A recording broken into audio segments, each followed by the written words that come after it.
In the DC world, I start with Ultraman. While this video is purely for entertainment and does not infringe on copyrights or laws. The rights to the novel and image belong to the original author. We do not claim ownership. Don't like waiting and want to listen to this fanfic in full now? Subscribe to our Patreon, where you'll find the best fanfics. Synopsis Project Earth North Time. April 20, 2015. 15 days have passed since the formation of the JLA. The Earth during this period can be said to be turbulent. The Justice League once saved the world in times of crisis. The Seven Elders fought against Darkseid and finally repelled Darkseid, thus establishing the prestige of the world's first hero team. After that, the Justice League also carried out several actions. Whether it was to negotiate peace with Atlantis or to deal with the invasion of cosmic people, the Justice League would always take action when humans could not cope with it. There are fans of the Justice League all over the world, and the number is huge. Jello's The Boys has also experienced a bloody storm on the internet by fans. It can be said that it is a black and red road. Lex Luthor even said 2 days ago that he would make The Boys into a film and television. This move naturally caused another bloody storm. There is even an idea that you can become popular if you're related to the Justice League, and the JLA formed by the Lighthouse Country is the same. The JLA, which is easier to control than the Justice League, has no outstanding achievements. It is just providing some international aid under the hype of the Lighthouse government. It is completely different from what the Justice League does. Coupled with the manipulation of some people with ulterior motives, the JLA's reputation is even worse, which makes the president in the White House very worried. The JLA is nominally the elite hero selected by the president himself. If the JLA's reputation is still so bad, his idea of re-election may be in vain. The president, who was deeply troubled, leaned his head on the chair and said, "We must let the people realize that the JLA is a team that can truly protect the world, not a fake thing that replaces the Justice League." In the past 2 weeks, the president can be said to have had a very uncomfortable time, especially after seeing the formation of the JLA. The other 2 members of the upper 3 permanent members also formed their own superhuman groups. Let's not talk about the team of Sorowit, just talk about the self-strengthening department of Shinzao.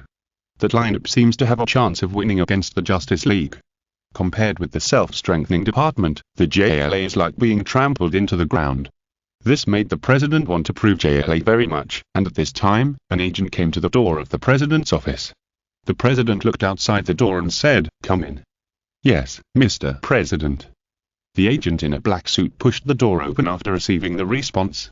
He quickly walked to the president's desk and handed over the file back in his hand. The file back was completely black, and there was a conspicuous red English note. Knowing what this file back meant, the president felt like he was about to have a heart attack, but he still opened the file back, because the unsealing of this file back meant that something that could threaten the status of the Lighthouse Country had appeared. Starfish Project. The president frowned and read the document. The Starfish Project began in 1990, when the Lighthouse Country was still engaged in a Cold War with another major power. In that environment, the 2 major powers were touching taboos that humans should not touch. There were even more rumors on the internet, and even the matter of the Hell Passage being dug through is reported. But the Starfish Project is genuine.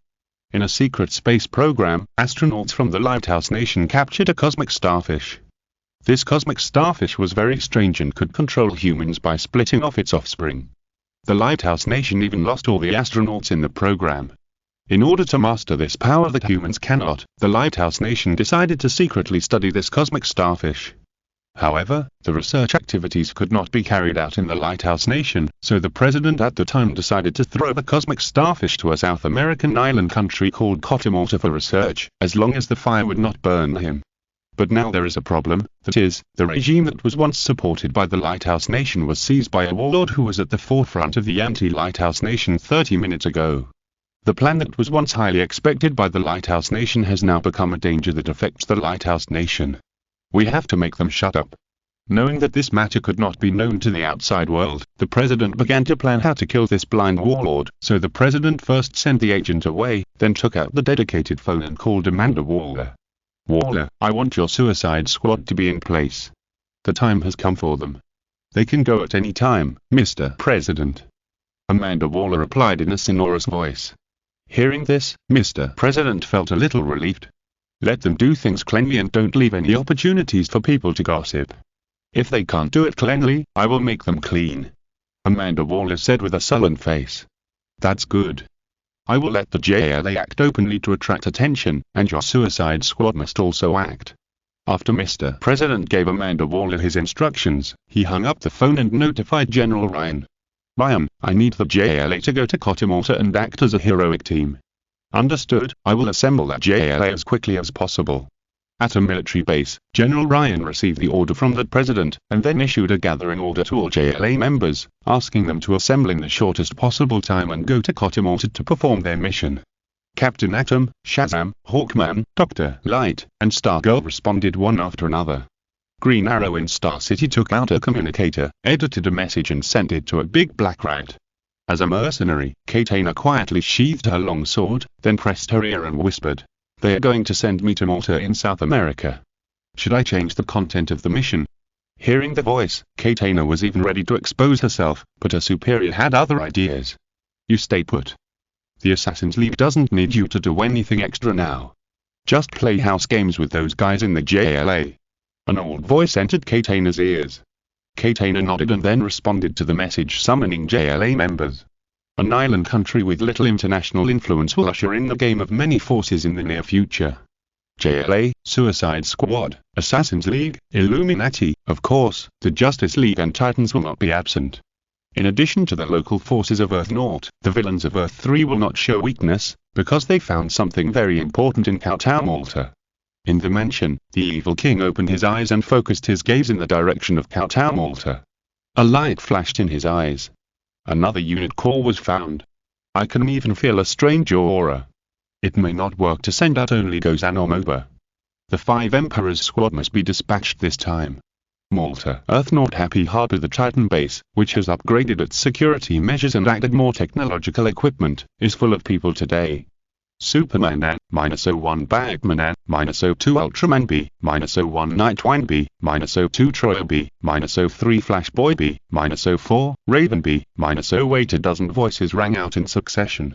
With the help of the Justice League's teleportation technology, all members of the Titans team and 4 members of the Justice League appeared inside the Titan base.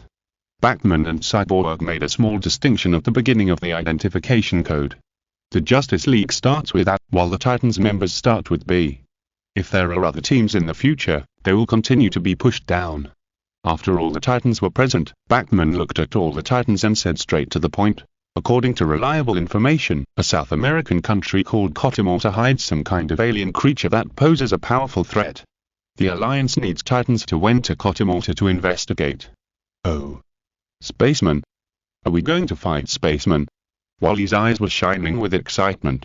He even imagined that he and his team would fight Spaceman for 300 rounds, but the slat from Jello brought Wally back to reality. After a bang, Wally covered his head, looked at Jello with tears on his face, and asked, "Boss, why did you hit me? Do you want to see how many spacemen are here? Why are you still shouting that you want to fight Spaceman?" Jello said to Wally with a frown. Hearing this, Wally immediately remembered that there were a total of 12 people here, including Superman, Martian Manhunter, Starfire, Megan, and Jello, who were all considered spacemen. It was indeed a bit inappropriate for him to say so. After thinking about this, Wally lowered his head in embarrassment, and Superman said at this time, "It's okay, just be careful next time." Batman looked at Wally helplessly, and then continued, "This mission is different from the missions you have experienced before. During the mission, you will meet other teams, and they will become your enemies. If you don't handle it properly, it will cause serious diplomatic consequences." Diplomatic consequences? Nightwing noticed this word and asked Batman curiously, "How many teams will become potential enemies?" "At least 3 teams will enter Kowtow Malta to drop things on the island." Batman speculated. Batman speculated that based on the fact that he could insert spies into the JLA, there must be spies from other forces inside the JLA.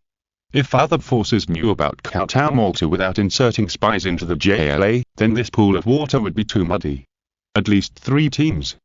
Calder, who was usually quite steady, was stunned for a moment, and Starfire also asked curiously, "What on earth is this?" "At present, we can only confirm that it is an alien creature," Batman replied. Hearing this, Jello also remembered some things. The 2 keywords, Kowtow Malta and alien creature, awakened Jello's memory. This seems to be a movie related to the Suicide Squad, but Jello had not seen this movie before he traveled through time. He only barely knew that the final boss of this movie was Starro. Although Starro in the movie was very weak and would be defeated by the Suicide Squad, the Kryptonians who had come to Earth were also different from the original plot. They absorbed solar energy for 3 months before taking action. Jello guessed that this Starro might not be as fragile as in the movie, and might become stronger than most of the monsters Jello knew. Then what should we do? Megan asked weakly. Seeing someone asking this, Batman continued, the specific mission is this, you have to listen carefully. 3 hours later, a large plane landed on the rugged airport of the island nation of Malta. Many people wearing the same uniforms got off the plane, and the words International Rescue were written on each uniform. Among these people, there were 4 familiar figures, namely Jello, Donna, Raven, and Wally. They disguised themselves and hid in the rescue team to went to Malta. Because the current regime of Malta seized power through armed force, and the governance of the previous regime was not very good, the national income of this country is far below the level of developing countries.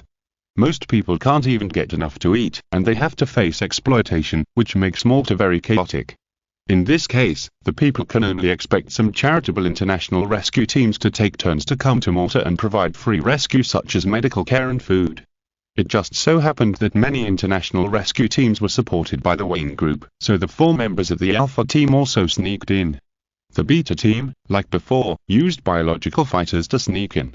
If they were exposed or lacked combat power, the Alpha team would take action. Feeling the moist breath from South America, Jello, who was hiding his identity as a doctor, frowned immediately after getting off the plane. With a little use of supervision, Jello saw the presidential palace that fully embodied the word wealth, and 2 streets away was the slum, where the residents looked at the sky numbly, and no one could see hope. Then, the Alpha team took a bus protected by an armed convoy and went to a specially designated area. This area was designated by the previous regime for international rescue. This was not because the previous regime was so kind, but because they did not want to spend their own money, so they asked international rescue to help them. Entering this area filled with many blue tents, Jello and his group got off the car, and because the road in Koto Malta was too bumpy, Wally showed signs of motion sickness. No, I have to find a place to vomit. As soon as he got off the car, Wally rushed into the simple camp toilet and vomited. Looking at the camp that was barely the only civilized area in Koto Malta, Jello felt a little complicated. Donna walked to Jello, leaned close to Jello's ear, and asked, "You don't want to kill the warlord who controls this country?" "How could it be? I'm just a doctor now, and I don't have that kind of power." Jello smiled sarcastically, then picked up a box and walked towards the rescue team members in the same uniform. Looking at Jello's figure, Donna was unconvinced. She knew best that Jello would not sit idly by and watch this situation continue. No matter what, he would do everything he could. At the same time as the Alpha team entered Koto Malta, Batman, Superman, and Wonder Woman, the 3 elders of the Justice League, were also discussing this matter. If you're listening to this novel on a channel other than Fanfic World, it means they downloaded and uploaded it without effort. We cordially invite you to visit our channel, Mundo Fanfic Novel, as there you'll find the original version of this story and you can explore many other novels of various genres. We're waiting for you to immerse yourself in a world of incredible novels. Wally's confusion. Earth not synchronous orbit on the Watchtower, the 3 core members of the Justice League gathered together. Wonder Woman asked Batman with confusion. "You should know that this mission will push young people to the darkest side of human nature, Bruce." Before the Justice League was formed, the members had their own connections. At this time, facing Wonder Woman's confusion, Batman replied calmly, "This is something they have to go through. We can't always protect the Earth. Also, you have to call me Batman now, Diana. Are you treating Titan as a backup plan?" Wonder Woman frowned slightly, a hint of displeasure appeared on her face. She looked at Batman and said, "I think you'd better come up with a reason to convince me, Batman." "You want a reason? Okay, then I'll give it to you." As he spoke, Batman turned his back, looked at the blue planet under his feet, and said, "The Earth needs more heroes, not teams like the JLA. The Justice League is not enough to face greater threats. As I just said, this is something young people must go through. Only by letting them face the most dangerous enemies can they grow until they can stand on their own. Is this answer okay?" After hearing this, Wonder Woman finally got a satisfactory answer, and Superman also spoke at this time. "Diana, you don't have to worry about accidents, because they still have the most solid backing. Clerk, hearing her ex talking, Wonder Woman murmured in a low voice, and then changed the subject and said, "By the way, Clerk, do you feel that your brother is a little close to my sister?" "Young people, this is normal, just go with them, we don't have to worry about this matter." Superman smiled slightly, thinking of the past years, and then set his sights on the island of Kowtow, Malta. On the island of Kowtow, Malta, as soon as they entered the camp, the Alpha team was busy with other rescuers. Raven and Wally went to distribute relief food, and Jello and Donna, who are doctors and nurses respectively, were even busier. Due to the lack of infrastructure, there were very few doctors on the island of Kowtow, Malta, with only one doctor for tens of thousands of people. Medical resources were extremely scarce, and the average life expectancy of the people was not even 40 years old. There was also a war between warlords inside, causing the residents to live in dire straits. Jello, acting as a doctor, pushed a packet of medicine to the sallow-faced woman and said, "Take this medicine back and take it. It's best to drink it with boiled warm water and have a good rest within 48 hours. The local language translator beside him immediately conveyed this sentence to the woman.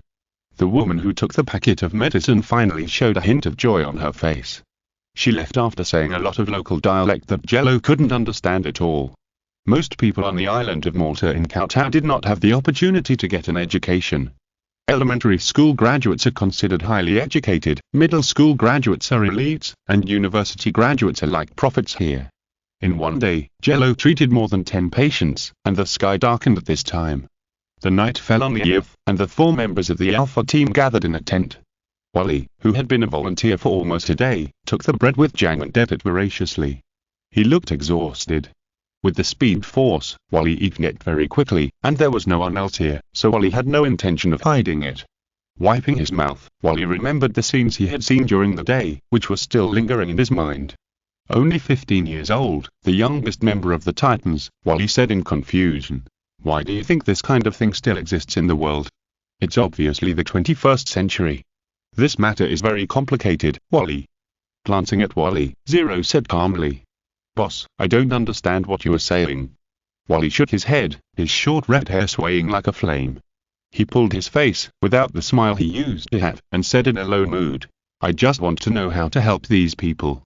They are also innocent, aren't they?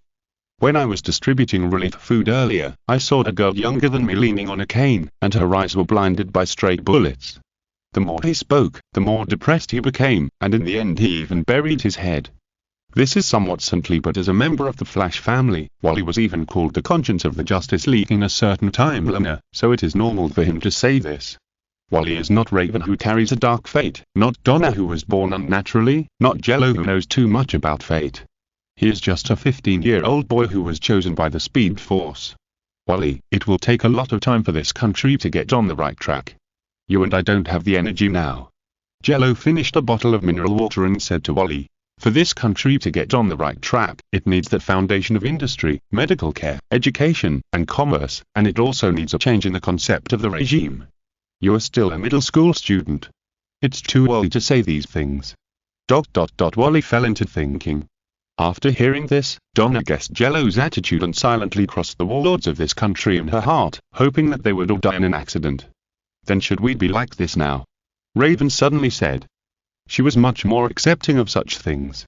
"Let's do what we can do now," Jello said. "Eat quickly and go to bed early. I'm afraid tomorrow will be even busier. I'll bake bread for you when we get back." "You can bake bread?"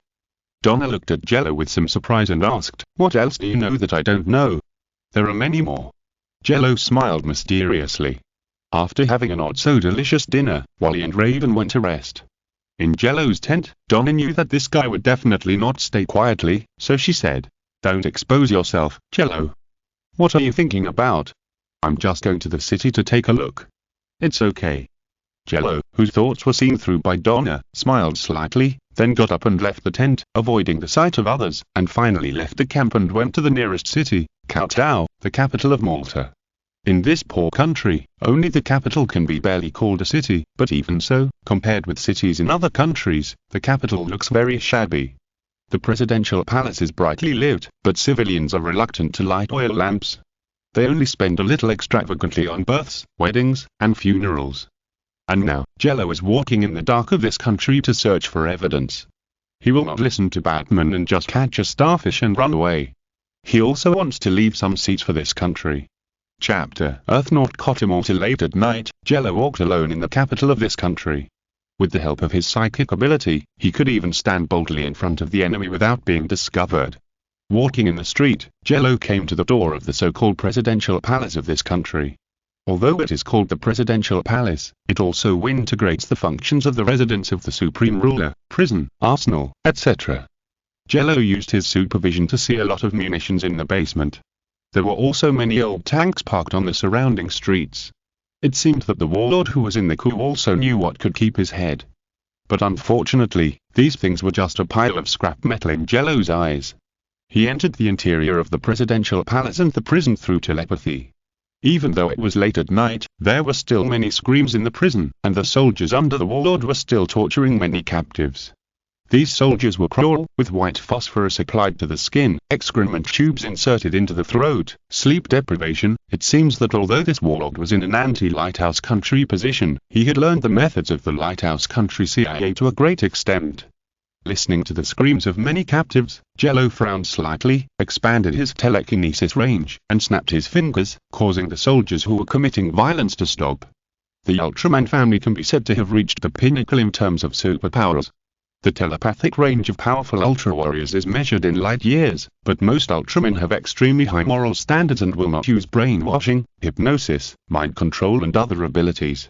Unfortunately, Jello is not such an Ultraman with extremely high moral standards.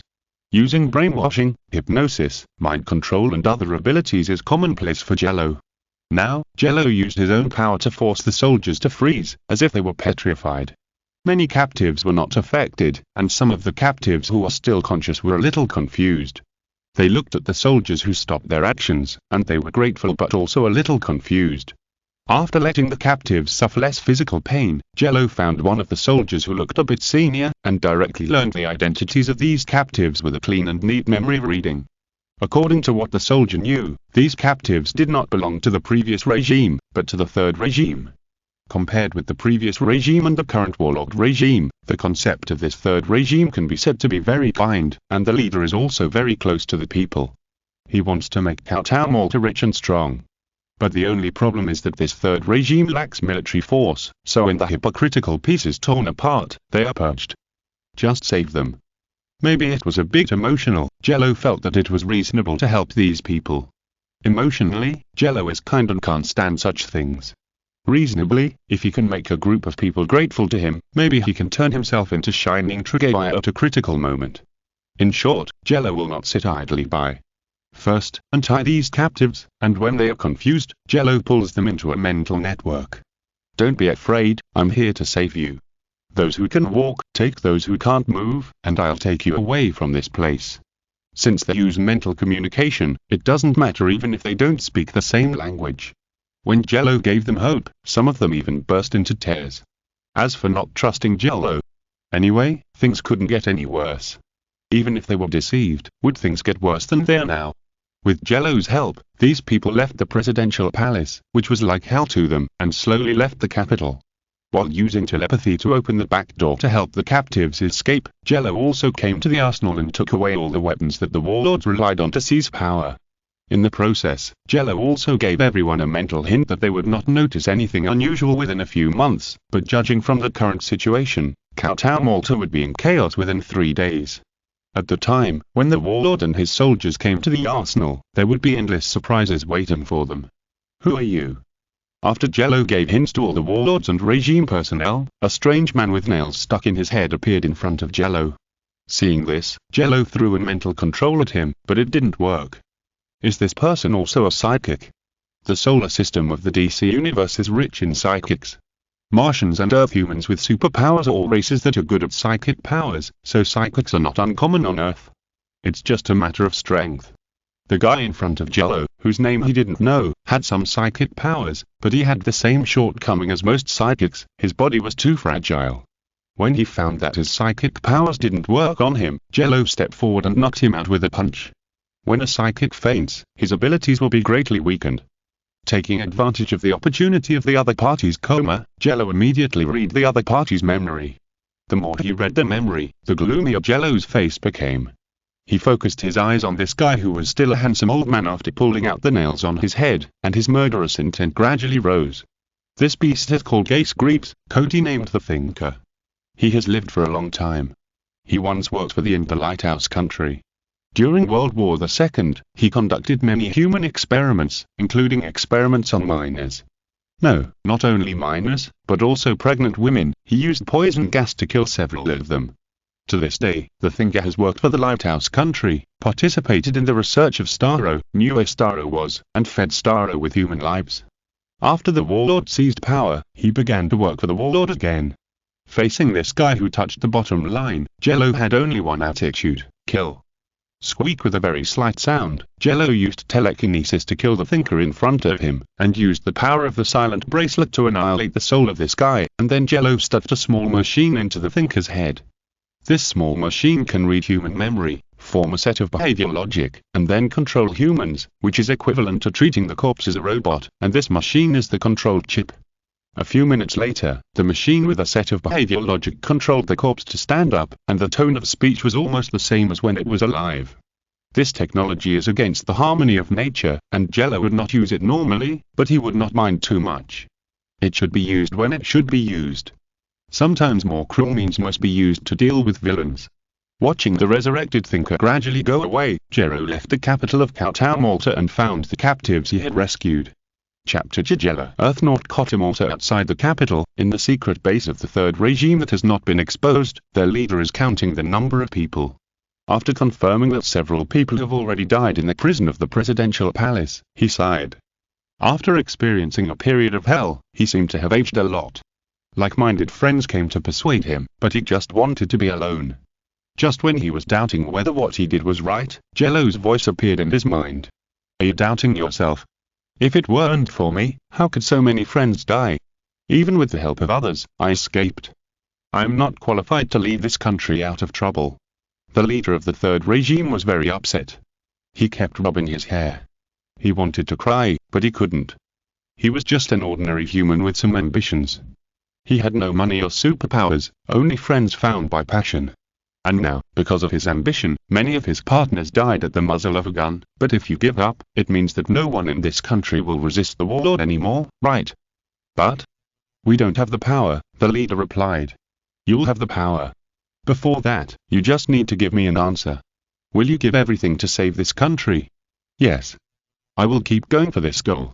If someone must die, I will die before my companions, as long as someone can inherit my will. Although he was very regretful, the leader still gave a positive answer.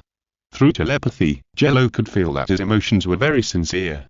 Hearing the other party's answer of being ready to die, Jello was very satisfied. The next moment, the leader's spirit was pulled back to reality, and at this time, one of his friends came to him. Leader, our injuries have suddenly healed, and there are suddenly many more weapons outside. My God, it's like a miracle. Listening to his friend's words, the leader suddenly realized that the voice's words of giving him power were not false. The ups and downs of life came so quickly that the young leader didn't know what to say for a while, but his intuition told him that he would meet this mysterious man soon. Under the moonlight, Jello took 2 deep breaths, and the energy he had just used to heal the hundreds of prisoners was replenished. Jello just used the healing light, not the cell-reducing light that consumes a lot of energy, so he recovered after 2 exposures. After doing all this, Jello came to the laboratory called Jotunheim. The outside of this Jotunheim looks like a high tower. It is called a laboratory, but it looks more like a thermal power plant. Standing outside Jotunheim, Jello felt an extremely terrifying psychic ability. In terms of psychic ability alone, Jello might have to bring Megan and Raven with him to completely suppress the other party's psychic ability. And the only one with this psychic ability is Starro, the cosmic star. Starro is known as the strongest psychic in several timelines, and can even control members of the Justice League including Superman and Batman with his mind. His ability is quite powerful. Moreover, the more powerful the psychic ability of a person, the more they can feel the power of Starro. Even Jello made a decision in an instant. We have to use physics with this guy. Zero frowned and said, you can't use psychic power with this guy. But in the Jotunheim in front of him, besides Starro, Zero also sensed another kind of breath. Concept fragment. After determining what it was, Zero's face suddenly showed joy. So Zero quickly put on the ticket armor and turned on the stealth mode to sneak into Jotunheim. Starro was still under control, so Zero didn't have to worry too much. Soon, he found a sealed box in a laboratory. The ability of the Jotunheim laboratory was not enough to discover the secret of the concept fragment, but it was still okay to seal it. After opening the box, Zero immediately picked up the concept fragment and checked the details of the fragment at the first time. It turned out to be the concept fragment of the thing. Zero's handsome face fell instantly. Realizing that the thing in his hand was very dangerous, Zero immediately stuck the concept fragment into the broken watch, because this thing was too dangerous. This concept fragment is not a fragment with great power, but if it is obtained by someone with ulterior motives, it will put the entire Earth in a terrible situation where it is neither able to live nor die. The life represented by this concept fragment is called Zitra in the universe where Dagyu is located. After putting the Zitra fragment into the broken watch, Jello suddenly had an idea in his mind. The people of Earth 3 seem to be looking for concept fragments, so could this fragment be used to attract the guys from Earth 3? Thinking of this, Jello immediately did it. He left Jotunheim and stayed away from the city. After setting up the trap, Jello slightly stimulated the power of some concept fragments, trying to make the people of Earth 3 aware of it. After doing these things, Jello returned to the camp as if nothing had happened. In the tent, Donna was reading Wuthering Heights. After Jello came back, Donna quickly closed the book and greeted Jello. "Jello, you're back." "I'm back," Jello said with a smile. Looking at Jello's smile, Donna did not ask much, because she believed that Jello would do the right thing. Donna said to Jello gently, "It's late, go to bed quickly. Then you should go to bed early too." After replying to Donna, Jello lay down on the travel bed, closed his eyes, and fell asleep. At the same time, in a mansion in the Lighthouse Country, the evil king frowned when he sensed the fluctuation of the concept fragments, and said, "The feeling is getting stronger and stronger. Is it the island country called Kowtown Malta by the humans on this earth? The specific location is also known." Below the evil king, the 5 emperors were waiting for the evil king to speak. The 2 impatient Zane and Jiba wanted to ask questions immediately, but were stopped by Gen. 10 minutes later, the evil king said to the 5 emperors, "Your recovery this time is very dangerous, so you must bring something that can save your life." As he spoke, a strange blue-gold instrument was held in the hand of the evil king. The top of the instrument had a pair of sharp corners like a stag beetle, and in the center was a golden ring engraved with runes. It looked quite advanced. Moba, who was more knowledgeable in the 5 emperors, saw this thing and shouted directly, "Is this an awakened biological unit that only the king can use?" Chapter Awakening Biology Unit, Supplement 1. In a certain mansion on Earth Naught, when the evil king took out the awakened biological unit, everyone in the 5 emperors team showed a greedy look. This is an awakened biological unit. On Earth 3, only the king personally appointed by the emperor can hold it. Ordinary biological units can only carry 1 unit core, and only a small number of beast demons can use 2 unit cores at the same time. But the awakened biological core can give the user more powerful power, allowing the user to obtain the second stage of evolution called awakening on the original basis. The difference in strength before and after awakening is at least 10 times. This is the difference between the beast demons and the kings, with a minimum difference of 10 times in combat power. Only the top 5 beast demons can make up for this gap and have the qualification to compete for the seat of the king. Legend has it that the awakened biological unit can also carry a naturally powerful unit core, but Moba is not sure whether this is true. After all, only the 4 kings can use the awakened biological unit. Yes, this is the awakened biological unit that only the king can use. The evil king, wearing a neat black suit, smiled. If you don't know what he did, most people would probably think that the evil king is a good person because of this smile. This awakened biological unit made everyone in the 5 emperors team feel excited and their hearts beat wildly. Gozan, Goppo, and Liba had fiery eyes. Only Gen barely suppressed his desire and asked the evil king, "Excuse me, Lord King, you took out the legendary awakened biological unit. Do you want it as a reward for the mission?" "But it's just a recycling mission. Even if it involves the Emperor's isotope, is it too exaggerated to use the awakened biological unit as a reward?" Gen always felt that this matter was not that simple.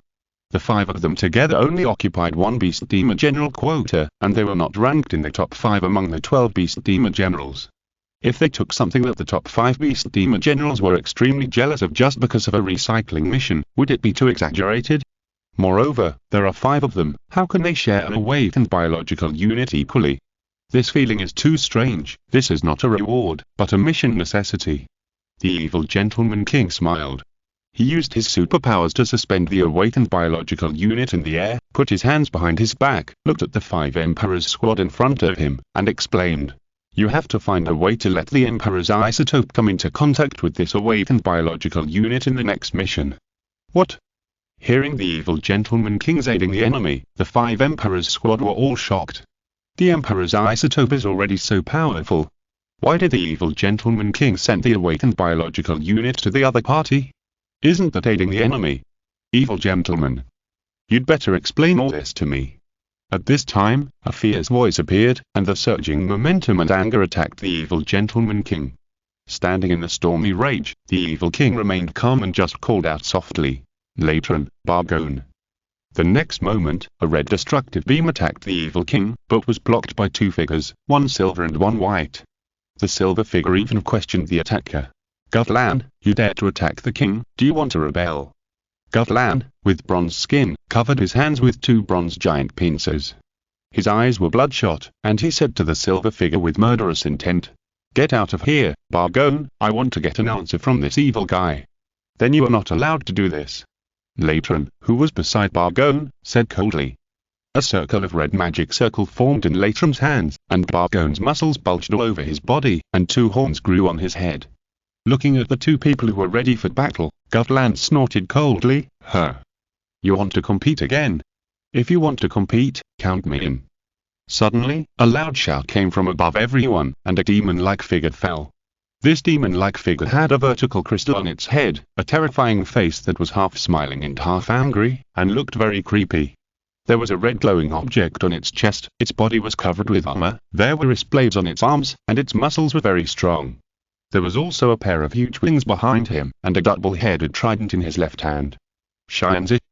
Gutlan immediately felt like he was facing a great enemy. All the beast demons knew that the king of Shianzi had received the Emperor's gift. Facing the king of Shianzi, Gutlan felt that he had no chance of winning. But at this point, if Gutlan backed down, he would have no face to snatch the throne of the king in the future, so he took the lead. "Then let me see if you, Shianzi, have used the Emperor's gift well." Roar. Gutlan raised his left arm and a red destructive ray shot out. This ray contained a terrifying power that could smash a building to pieces. But unfortunately, he met the person he should not have met. The dark trident in the hand of the heavenly king Shianzi swept, and the dark wave wrapped in thunder clouds was emitted from the trident and contacted with the red destructive ray. Boom! The mansion was suddenly filled with wind and clouds, but the red destructive ray did not last long before it was decomposed by the dark wave emitted by the dark trident. Is this the weapon that the Emperor used? Gutlan looked at this scene in surprise, but he was not the type who was good at high-speed movement, so he could only rely on his proud defensor to resist. When the dark wave hit Gutlan, Gutlan's face changed instantly. This dark wave could actually ignore defense and directly decompose his body. Looking at this scene, the evil king said to Bargone and Latron, "I know you have wanted to fight him for a long time. Go ahead, Latron, Bargone." "That's what you said, the evil king." Bargone seemed to have been unhappy with Gutlan for a long time. The next moment, he shot out and attacked Gutlan. The pair of iron fists with millions of mechanical horsepower swung at Gutlan, and Latron seemed to have been waiting for this day for a long time. A beam sword appeared on his left arm, and he and Bargone attacked Gutlan together. Seeing that Latron and Bargone were fighting with Gutlan, the wise king also joined the battlefield again, and the 3 of them fought Gutlan together. Outside the 4-man battlefield, the evil king continued to order the 5 emperors. "You must let the Emperor's isotope come into contact with this awakened biological unit, so that he can come into contact with the things in the awakened biological unit. Lord King, I dare to ask, what is in this awakened biological unit that makes you have such an idea?" Moba asked boldly. Seeing this, the evil king did not hide it and said generously, "This is the chaos virus that even the Emperor is afraid of." Chapter 5 Evil Men. Earth. Not a certain mansion. Knowing that the evil gentleman king wanted to give such a valuable item to his group, the 5 emperors squad couldn't help but adjust their minds. The well-informed Moba was not sure. Chaos virus, is this also the unit core that even the Emperor wants to seal? Even the beast demon generals only know that there are some unit cores that even the Emperor is afraid of. These unit cores often have powerful power and special properties. Therefore, Moba is just speculating and dare not jump to conclusions. Don't let the Emperor down. If you can come back successfully, then the Sage King and I will definitely tell the Emperor about your contribution." The evil gentleman king still put his hands behind his back with a gentle smile on his face. Exclamation mark, exclamation mark, exclamation mark. With the big pie drawn by the boss, the 5 Emperors squad immediately looked much more energetic. Risks and opportunities coexist, and the 5 people in the 5 Emperors squad are very clear about this. Go, give everything you have for the Emperor. As he spoke, the evil king also brought with him his superpower of alluring people, bewitching the 5 Emperors. Give everything for the Emperor. The simplest-minded Gobbo, Gozan, and Reba all shouted excitedly. Moba and Garn felt something was wrong, but their calmness was quickly suppressed by the heat in their hearts. Looking at this scene, the evil king's face became even more joyful. He then handed over the awakened biological unit loaded with the chaos virus to the 5 Emperors and asked them to go to Kowtown Malted to carry out the recovery mission. After the 5 Emperors left, the evil king set his sights on the Sage King, Latron, and Bargone, who were beating Gutlan. Knowing that Gutlan was famous for its defensive power, the evil king had no intention of calling for a stop. The battle was almost one-sided. Even if Gutlan's strength could be ranked in the top 3 among the beast demons, he could not stop the combined attack of the Sage King, Latron, and Bargone. Boom! With a loud noise echoing in the mansion, Kim Sage, Latron, and Bargone also stopped their range of movements. Focusing his eyes on Gutlan, who was almost embedded in the wall, King Evil sneered and threatened. "I will report this matter to the Emperor truthfully, Gutlan, you better take care of yourself." Evil. You. Gutlan stared with dissatisfaction, but the next moment, Kim Sage stopped the dark trident in front of Gutlan's eyes. Kim Sage said coldly, "If you threaten King Evil again, I will poke your eyes out." Knowing that his defensor was like thin paper in front of King Sage's dark trident that could launch and decompose matter at the microscopic level, Gutlan had to swallow his anger. Afterwards, Gutlan watched the 2 kings leave with Latron and Bargone. After temporarily suppressing Gutlan's arrogance, King Evil brought the other 3 to a hall. At this time, several villains from Earth-Nord have gathered in the hall, including the Fighting Master Copperhead Snake, the Terrorist Bomber, the Stealer, the Multiple Bodies, and the strongest mercenary on the surface, Deathstroke. This group of people are all villains from Earth-Nord, and above them, Alfred Pennyworth, the outsider from Earth-3, is the leader. "Time is money, you are wasting my money," Deathstroke said with a little displeasure. As a mercenary who only wants to make money, it makes Deathstroke a little unhappy to be wasted by others. At this time, after hearing what Deathstroke said, the evil king threw out 5 suitcases of gold bars with disdain, and said, "If money is time, then what I lack the least is time, gentlemen." Copperhead Snape took the lead and opening a suitcase, took out a gold bar and licked it, and showed a relieved look after confirming that it was not a fake. After seeing this scene, others picked up a box one after another, even Deathstroke was no exception. After all, who here doesn't like money? But Deathstroke said with a little alert, "Such a generous offer, the task must be not simple, employers. I like to talk to smart people." The evil king smiled slightly, and then said, "I want you to wreak havoc in the 5 cities of the Lighthouse country. Are you asking us to attract the attention of the Justice League? This is not within the scope of the agreement." Deathstroke immediately said with alert. "The only ordinary person," Copperhead Snake also said, "and we can't have such great destructive power. Don't bother with that, we have prepared everything you need." The outsider smiled slightly, he walked up to the 5 people with a suitcase, opened it, and 5 ordinary biological units appeared in front of the 5 people. Seeing these strange employers take out even stranger things, Deathstroke became more alert in his heart, but for the sake of a box of gold bars, Deathstroke asked, "In that case, you should give us an instruction manual, employers." The thing in front of him was mainly blue and white, with a square in the center and an antenna-like design on the top. "Latron, show him how to do it." The evil king smiled and asked Latron to open the eyes of the villains from Earth-Nord. "Okay, Lord." After responding, Latron walked to the 5 villains from Earth-Nord, took out his biological unit from his pocket, and activated it. The next moment, the square in the center of the biological unit lit up, and the entire biological unit turned 180 degrees. A monster card flew out of it, spun around and passed over the top, and then activated the power. Latron changed into another posture in a burst of golden light. "Oh my god! What is this?" the Bomb Girl said in surprise. A silver-white mechanical war dragon appeared in front of everyone, as if it was made of material parts that violated the laws of Earth physics. There was a red ball on its chest, and everything on its body could be called a weapon. This is the power of the biological unit. The king of wise knowledge said before his friend, "This is the gift of the great emperor, a great miracle that can exert great power on the user." Looking at his friend who was somewhat of a charlatan, the king of evil shook his head and said, "With this thing, you can become a powerful super monster in 3 minutes. I did it." The Bond girl said first. "I did it too." The multiple bodies and the copper-headed snake followed. "This is a good job," the stealer said after a little thought. And the death knell also said immediately, "It's a very cost-effective task, I'll take it. Distribute the biological units to them, outsiders," the king of evil said after seeing this scene. While watching the outsiders distribute the biological units, he said, "I hope you can encourage each other with us. There will be a place for you in the paradise of the future." Chapter 3. The third force enters the scene. Earth North Kotamorta time. April 21, 2015. The morning sun gradually spread over the land, but it still couldn't get rid of the humid climate of the South American rainforest. Some people who were not used to this environment in the camps specially designated for international rescue said that they had backaches, but even so, they just forced themselves to continue participating in the activities. After drinking a few sips of water, Jello started his full day of work today. He also saw many patients as a temporary doctor. Most residents of Kotamorta can hardly afford medical expenses.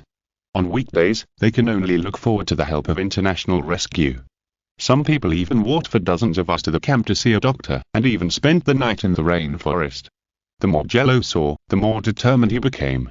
When Jello was doing emergency treatment for a patient to prevent the wound from getting infected, a group of soldiers drove into the camp in an armed pickup truck. Faced with what could be described as provocative behavior, the camp guards immediately raised their fully automatic rifles toward the armed pickup truck and warned in English, "Please leave the camp immediately, or we will shoot." Hearing the guards' warning, the soldiers on the armed pickup truck seemed unimpressed, saying a bunch of words that the guards couldn't understand, and even made some provocative movements. At this time, the local translator in the camp walked up to the captain of the guards and explained to him. He said that a prisoner had sneaked in here, and they won't leave unless the prisoner is handed over. He also said that if you want to shoot, just shoot, he's not afraid anyway.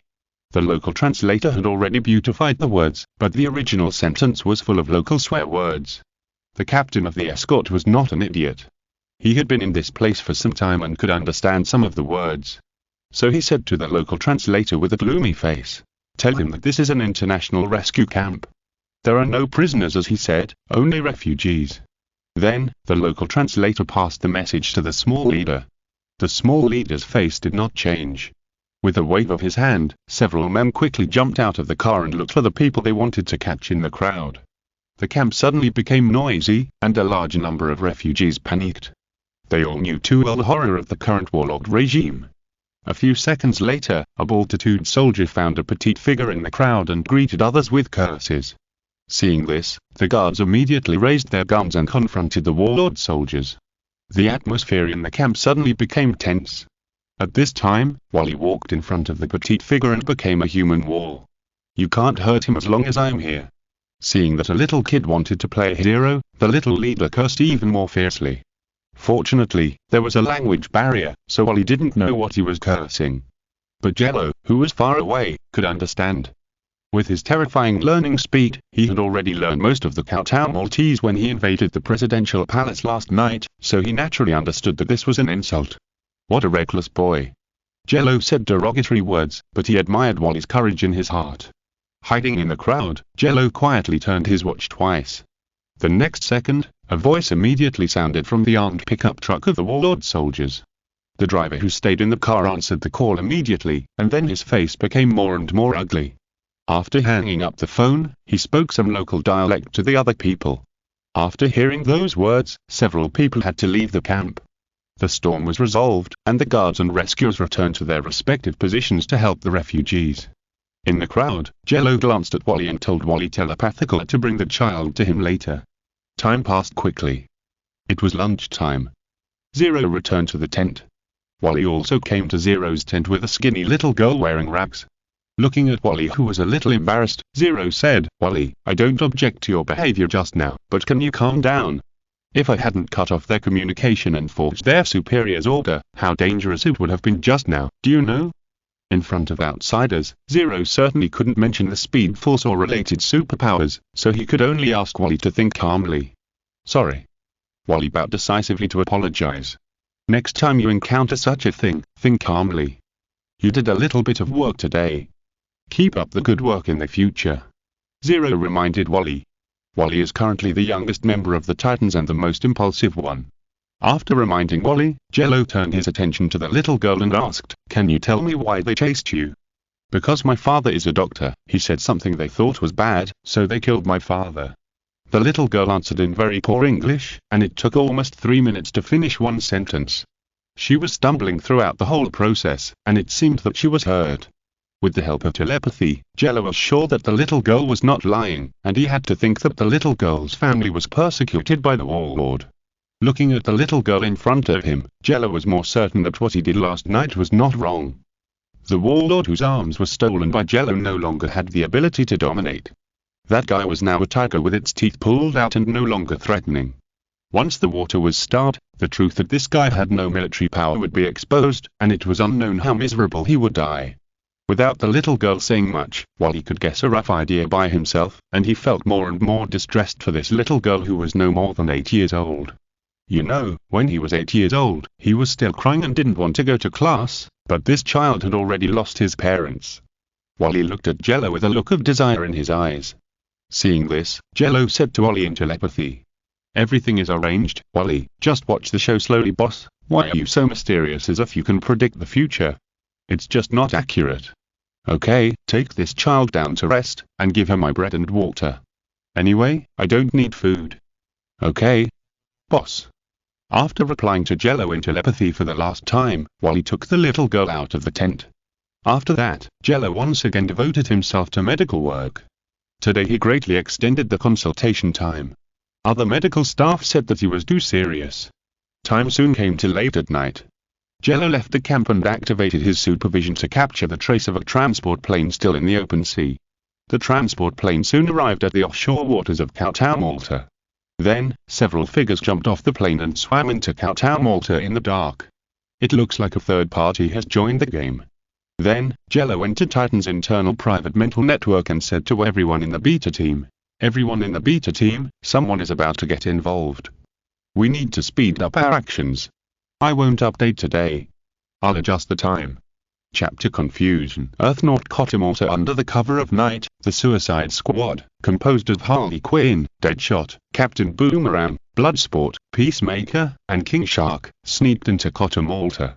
The actions of the Suicide Squad naturally could not be hidden from Jello's inside. The Beta Squad also learned about the suicide entry from Jello. "Can you confirm their characteristics?" Nightwing said to Jello in the mental network. Then, Jello reported the characteristics of all the members of the Suicide Squad. Listening to the characteristics of these familiar villains, Nightwing quickly remembered who they were. Harley Quinn, Deadshot, Captain Boomerang, Bloodsport, Peacemaker, King Shark, are all super criminals who have been sent to prison. But how did they escape? Shouldn't they still be in prison? Megan said puzzledly.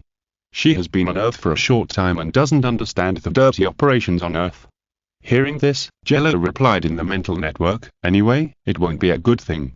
Oh, by the way, Nightwing, have you found out where the alien creature is?" As a time traveler, Jello knows the Suicide Squad too well.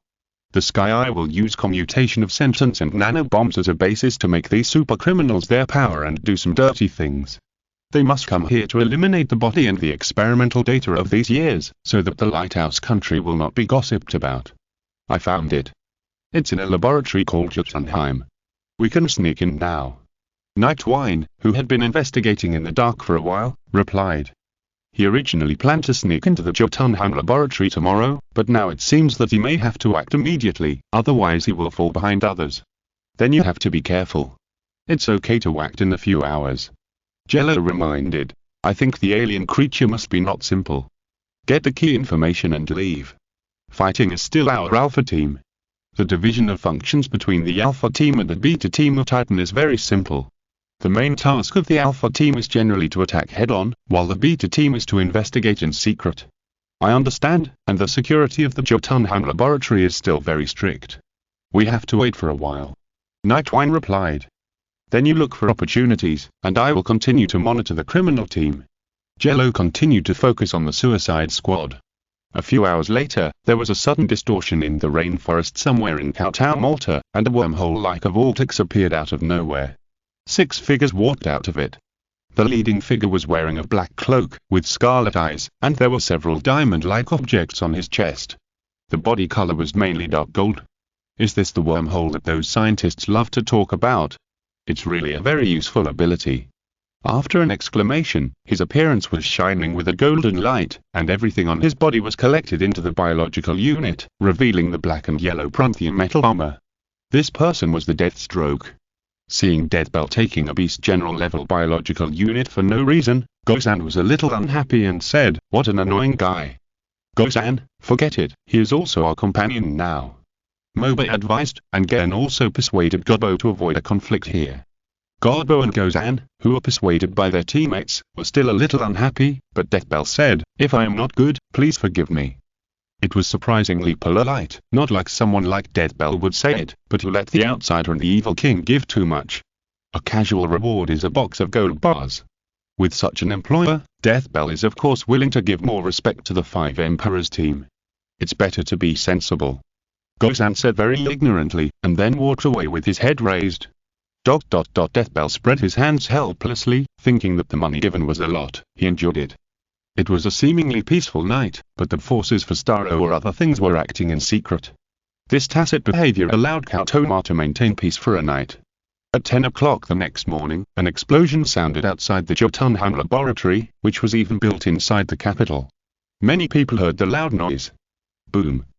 With the loud noise, many innocent people who didn't know the truth thought that there was another coup after hearing the explosion, and began to flee for their lives, making the entire capital chaotic. It's those criminals. They are now fighting with the warlord forces. Nightwing told the 4 members of the Alpha team the reason for the incident in the mental network. At this moment, the capital of Kowtown was already in chaos. The Suicide Squad directly fought with the warlord forces who actually didn't have many weapons, and the location was also irresponsibly chosen on the street. Harley Quinn, Deadshot, Captain Boomerang, King Shark, Jello in the rescue camp adjusted his sight to the direction of the capital, activated his supervision, and easily saw the battle situation. The number of people in the Suicide Squad was different from when they landed last night, without Bloodsport and Peacemaker. They are in the Jotunheim laboratory, and there is another person next to them. They seem to have found something.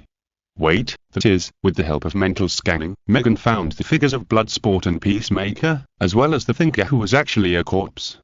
But when Megan was about to continue scanning, she saw a figure that looked like a starfish. Megan, who had seen this kind of life in the Martian civilization database, immediately stopped the scan and said to others in the mental network in the most serious tone, "It's the legendary cosmic starfish Starro. We are no match for it in mental ability. Let's go." Megan said hurriedly, and it can be seen that she is very afraid of Starro. "Okay, the data is in hand, we should go." Nightwing copied that data downloaded from the laboratory data and deleted all the original data before leaving the Jotunheim laboratory with the other members of the Beta team. As soon as the 4 of them left the Jotunheim laboratory, Nightwing heard the sound of the laboratory behind him collapsing. Calder also said in the mental network, "Is it time for Alpha Team to finish up now? Alpha Team will be absent." Zero suddenly said, and while others were confused, he continued, "Another group of guys came to this island." At the same time, in the trap that Zero had set up some time ago, the 5 Emperors and Deathstroke were full of confusion. Because the 6 of them were now trapped inside an electromagnetic barrier and could not leave even if they wanted to. If you're listening to this novel on a channel other than Fanfic World, it means they downloaded and uploaded it without effort. We cordially invite you to visit our channel, Mundo Fanfic Novel, as there you'll find the original version of this story and you can explore many other novels of various genres. We're waiting for you to immerse yourself in a world of incredible novels. Chapter Super Combination Super Monster 5 Emperors. Earthnaut Kowtown Malta looking at the electromagnetic barrier in front of him, Gozan said very unhappily, "Damn, we were deceived, there is no unit core here at all." The anger of being deceived made Gozan very unhappy, and Gen looked at the bell and asked, "Death Bell, can you still use your power to send us out?" "Wait a minute, I'll try it now." The dedicated Death Bell didn't want to be trapped here, so he immediately took out the biological unit. The next moment, golden light flashed, and the death bell turned into the appearance of the Gridger star again. The Gridger star is a very powerful cosmic person. Through the mechanical core in their body, they can change into various postures. Their hands can change the energy in their body into high-temperature flames or light and release it. They can even open wormholes in different spaces as a means of rapid movement. And the death bell has obtained the biological unit that can use the power of the Gridger star. As soon as he transformed into a Gridger, Death Bell tried to use his spatial mobility, but within 3 seconds, he shook his head and said to the other members of the 5 Emperors, "No, I can't open a wormhole in this barrier." After that, Death Bell changed back to his original appearance. This was a trap set by Jello, so he naturally thought about how to deal with it if there were people with spatial abilities among the enemies. Are you sure it's not because you haven't been in contact with the biological unit for too short a time that you can't do it? Reba looked at Death Bell with an unfriendly look. As beast demons who have been in contact with biological units for a long time, everyone in the 5 Emperors knows that biological units need long-term contact to exert their power, and the more powerful biological units are, the longer it takes to master them. Of course, mastering biological units for a long time also has its advantages, that is, you can use part of the power of biological units without changing your form, and even use the power of biological units to create small fish. However, such a powerful biological unit is not without disadvantages. It's no use talking to him, Reba. God said calmly, since space movement doesn't work, we can only rely on force to break through. Gobbo, Gozan, it's up to you. Click, click. Hearing this, Gozan and Gobbo, who didn't want to stay here for long, immediately activated their biological units. Boom! Accompanied by the golden light, Gobbo and Gozan immediately turned into 2 3-meter-high giant beasts. The appearance of the 2 giant beasts made the space inside the barrier seem crowded. The giant beast that Gobbo turned into had huge sharp horns on its head, and a layer of golden exoskeleton covered the outside of its body. Its 2 eyes seemed to grow backwards. It had no hands, but 2 sickle-like hand knives instead of hands. The giant beast that Gozan turned into was not much different from Super Gop in overall structure, but it looked more like a dinosaur. Its neck was protected by layers of structures, its 10 sharp claws flashed with cold light, and there were strange spots on its thighs. If Jello was here, he would definitely recognize that this was Super Gop and Gozan. Roar! Gobbo and Gozan roared at the same time, and then rushed towards the barrier together, trying to break through the barrier with force. While Gobbo and Gozan were breaking through the barrier, Zero and Donna were on their way. After explaining the reason to Nightwine, Zero and Donna took the initiative to attack, while Raven and Wally were assigned to evacuate the people, because Starro would be free soon, and if a large number of people were controlled by Starro, it would be a big deal. They are breaking through the barrier by force. Zero, who found that the enemy was breaking through the barrier by force, said to Donna, "We have to be faster." Okay. As soon as the voice fell, the heroic Amazon warrior sped up and ran towards the trap at an even more terrifying speed. Zero also put on the ticket armor and switched the form to the air-type, and rushed to the trap with Donna. Inside the electromagnetic barrier, Guyan, who had the best eyesight, felt that someone was rushing towards here from a distance, so he said, "Gobbo, Gozan, hurry up, someone is rushing here, and that guy may be the Emperor's isotope." The bell on the side thought for a while after hearing the 2 words Emperor and isotope. There are still people who are doing feudal monarchy these days. They're isotopes. What are they talking about? While the bell was puzzled, Gobbo and Gozan were also speeding up to break through the barrier. "Don't talk nonsense." Gozan roared, and his energy absorption ability was used to the extreme, and the strength of the electromagnetic barrier around him was also reduced a lot. Roar! Gobbo roared, waving his sickles in both arms, and actually cooperated with Gozan to tear the electromagnetic barrier. Good opportunity. Seeing this, the other people also escaped from the hole torn by Gobbo at the fastest speed. After waiting for everyone else to escape, Gozan and Gobbo also escaped from the barrier. However, they did not have time to breathe. "He's coming soon," Garn shouted as if facing a great enemy. Hearing this, Moba swept his eyes over the other 4 and said immediately, "Everyone, the only way now is to merge. Then let's fight." Liba gritted his teeth and took out the biological unit. Moba and Garn also took out the biological unit together. In order to merge, Zane and Gobbo also temporarily withdrew from the transformation posture, holding the biological unit in their hands. When the 5 people are present and their goals are highly unified, the real one of the 12 beast demons' 5 emperors will stand on the earth. The 5 people held the biological unit and raised it high.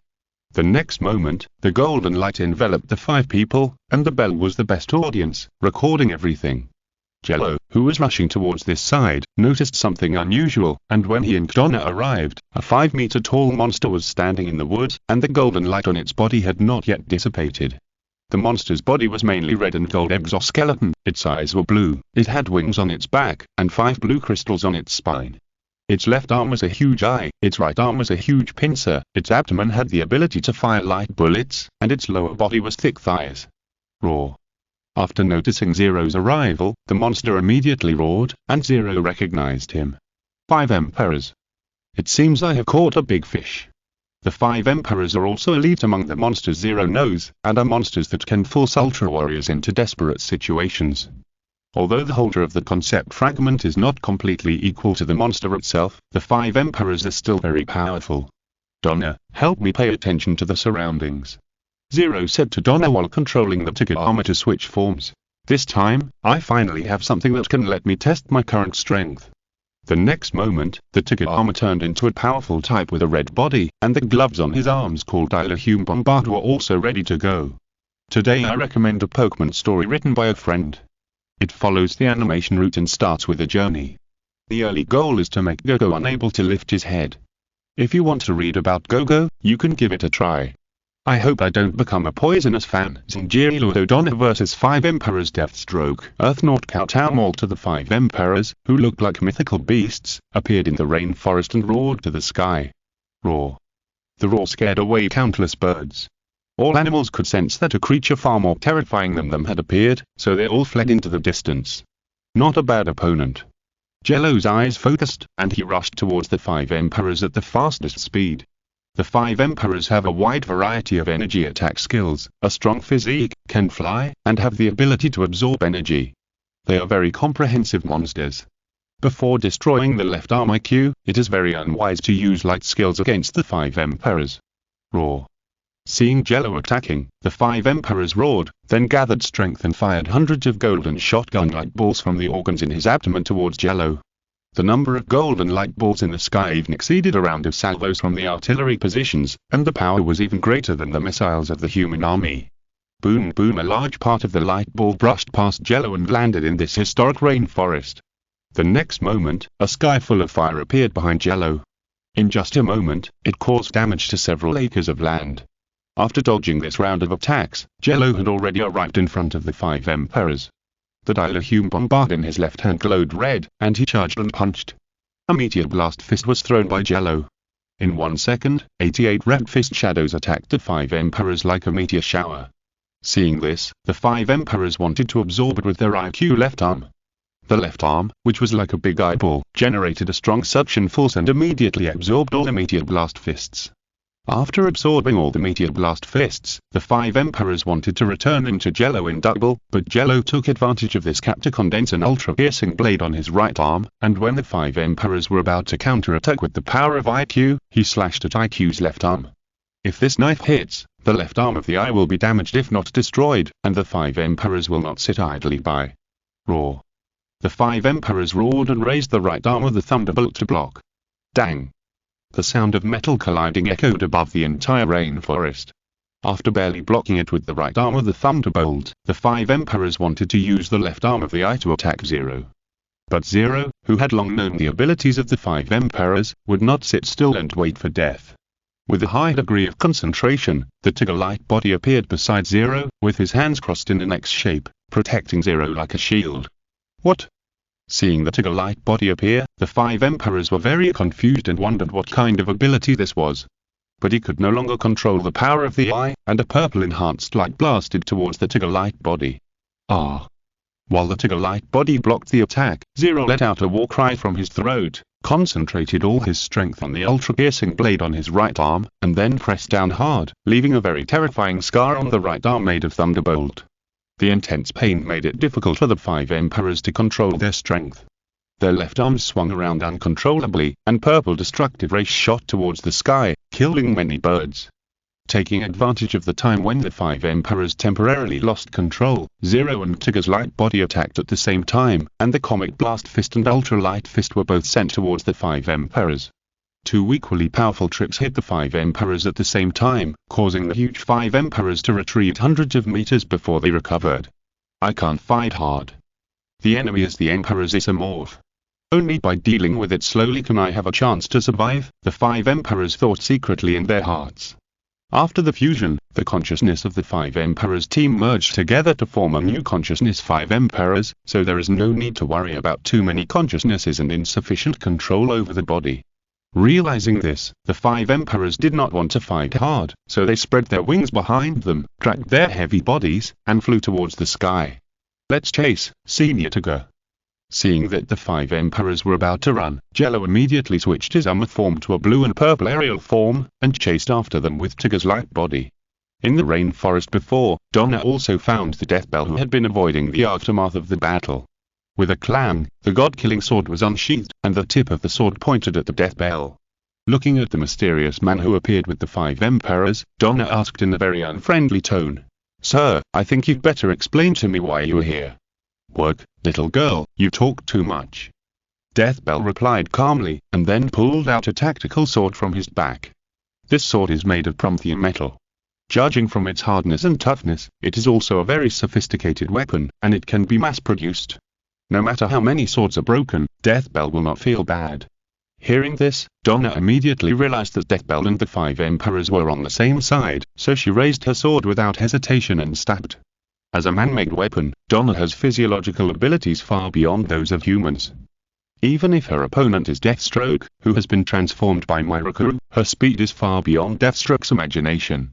So fast. The one-eyed man could no longer see Donna's movements clearly. Deathstroke could only rely on his trained instincts and feelings to fight the enemy and draw his sword. Ding ding ding ding. The next moment, the two swords collided with each other, and sparks suddenly appeared in the air like rain. "Another alien, but now I have the power to deal with aliens," Deathstroke said coldly. The old Deathstroke, who has been in this business for some years, has a wide range of knowledge. Of course, he saw that Donna was different from ordinary people.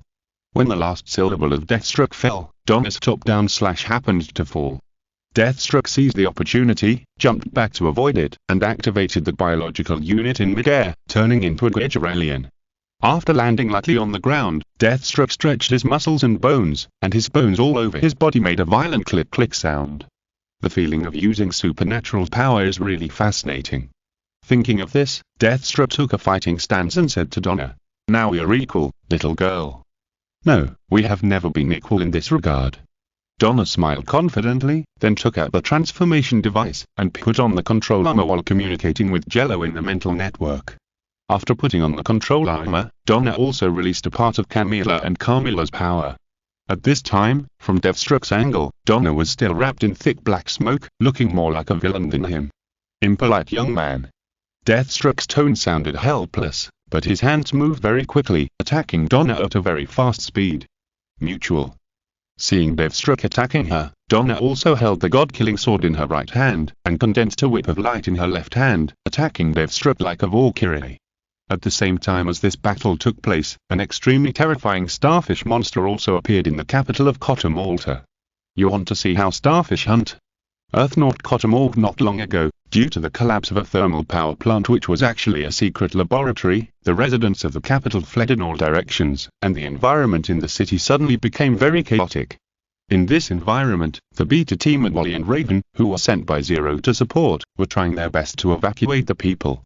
After sending thousands of people away in a very short time, Wally also felt a little tired. He stood in the ruins and gasped heavily. Nightwine, how many people in the city need to be evacuated? There are still 7,000 people to evacuate. Kid Flash, don't push yourself too hard. Nightwine, who had just sent her family away, advised Wally in the mental network. Wally, who had grown up a little in Kotamalt, smiled when he heard this, and then replied, "If I don't push myself, someone will be hurt, and I don't want to see it." At this time, Wally also more or less had the shadow of the fastest superhero on a certain timeline. The others were also trying their best. Starfire, Calder and Nightwine were evacuating the people. Megan was using her telekinesis to transport more than a dozen children at once. Raven, who had tapped more power from her blood, opened a magic portal to a safe area. Because they all knew one thing. In a little while, a cosmic starfish that could destroy the city would be coming. Boom boom, there was a sudden violent vibration on the ground. The 6 Titans who were still evacuating the people turned around and saw a giant starfish about 70 to 80 meters high appeared on the ground. Oh my god, this seems to be bigger than the old one. Wally looked at the cosmic starfish that crawled back to the ground in disbelief, and couldn't help but compare Starro with Zero. When Starro returned to the ground, Bloodsport and Peacemaker found Nightwine. They pointed their guns at Nightwine and threatened him. Hand over the data, kid. The main mission of the Suicide Squad to come to Kotak Malta was to destroy the data. Peacemaker and Bloodsport didn't know whether it was Nightwine who took the data, but he was the most suspicious target here. So, these 2 guys who were totally unrelated to the work good guy tried to threaten Nightwine. It didn't matter if they killed him. They had no psychological burden on killing people. They just killed him. Especially Peacemaker, his peace concept was for the peace in his heart, he couldn't pay any price. If Batman saw this morbid concept, he would definitely be thrown into Arkham for treatment. Guys, I'm in trouble here. Nightwine calmly informed his teammates on the mental network while dealing with Bloodsport and Peacemaker. I don't understand what you are talking about. Then you don't need to know anything anymore. Peacemaker said coldly, and the finger on the trigger became stronger and stronger, but when Peacemaker was about to pull the trigger, he and Bloodsport lost their pistols. In that instant, Peacemaker and Bloodsport only felt a flash of lightning in front of their eyes, and the next moment, their weapons were out of their hands. Are you looking for this? A voice sounded. It was Wally, who was chosen by the Speed Force, who took the pistols of the 2 and saved Nightwine. After Wally, Raven teleported the Titans except Jello and Donna through the portal. Seeing that more and more people were on the opposite side, Peacemaker and Bloodsport felt a chill on their backs, but fortunately at this time, Joker Girl Harley Quinn appeared on the battlefield with other members of the Suicide Squad, and Harley Quinn even greeted Nightwine. Long time no see, little bird Harley Quinn greeted Nightwine with a smile. But Harley Quinn and the Joker had killed Jason once, so how could Nightwine be nice to her? I never thought about meeting you. That's a pity. I also prepared a gift for you. At the end of the words, Harley Quinn took out a shotgun, and it was ready to fire at any time. Due to Harley Quinn's actions, the atmosphere between the Titans and the Suicide Squad was on the verge of a war. When both sides were preparing for a big battle, Batman and Amanda Waller had a tacit understanding and issued orders in their respective team communication channels at the same time. Now is not the time to fight with them, retreat, and leave the battlefield to professionals. 2 identical instructions came from Batman and Amanda Waller's mouths, and the players on both sides were full of question marks, but they still did it. Puff puff puff. Before leaving, Harley Quinn made a face at the Titans. After the confrontation with the Suicide Squad, the Titans continued to evacuate the crowd, because many people had been sent away before, resulting in Starro not having many people to control. At this time, 5 figures streaked across the sky. They were Captain Atom, Shazam, Dr. Light, Stargirl, Hawkman, while Green Arrow and Katana, who had no flying ability, were on standby on the transport plane behind. Wow, is that the enemy we are going to deal with? Stargirl sat on the Star Staff, her blue eyes looking at Starro, her expression excited and nervous. Captain Atom seemed much calmer. Act according to orders, don't act on your own, monster, watch out. Before Captain Atom could finish his words, Shazam shot out like a wild horse, with lightning condensed all over his body, and threw out a lightning bolt in a powerful way. Forget it. Captain Atom, who no longer had blood vessels, felt his blood pressure rise. He was about to order his team to besiege Starro, but he saw Zero fighting with the 5 Emperors in the air from the corner of his eye. Is that Superman's brother? When Captain Atom noticed Zero and the 5 Emperors, the voice of the President rang out from the communicator he was wearing. JLA, the mission target has been changed from the space starfish to the mysterious monster that Ultraman is fighting. Why? The good old Dr. Light didn't understand why, and Stargirl also asked, why is that, President? This is an order. If you don't obey, you can choose to withdraw from the JLA. The President's order was unquestionable. How could the President tell Stargirl and Dr. Light, such small characters, that the satellite was broadcasting the picture in real time? The White House also believed that the JLA should first solve the enemy that even the Superman brothers had to fight hard for, and then solve Starro to help enhance the prestige of the JLA. As for what would happen to Kotama, no one in the White House cared. With the order in hand, everyone in the JLA dared not disobey it. Even Shazam and the other 3 members with energy attacks took the 5 Emperors as their target. The next moment, 4 rays of light attacked the 5 Emperors, including Captain Atom's atomic ray, Shazam's magic lightning, Dr. Light's white light, and Stargirl's energy ray. Exclamation mark, exclamation mark, exclamation mark. Jello and the 5 Emperors in the battle were shocked. The 4 attacks came very fast, and the 5 Emperors took the lead. They first fired hundreds of golden light bullets to force Jello back, and then used the power of IQ to absorb all the 4 energies, and immediately return to the peak. Seeing this scene, Jello suddenly felt his fists harder and his blood pressure higher. This operation of directly sending the enemy back to full status made him almost crazy. Zinjiro. My fist is hard. Supplement to Earth Not Kotimorta Time.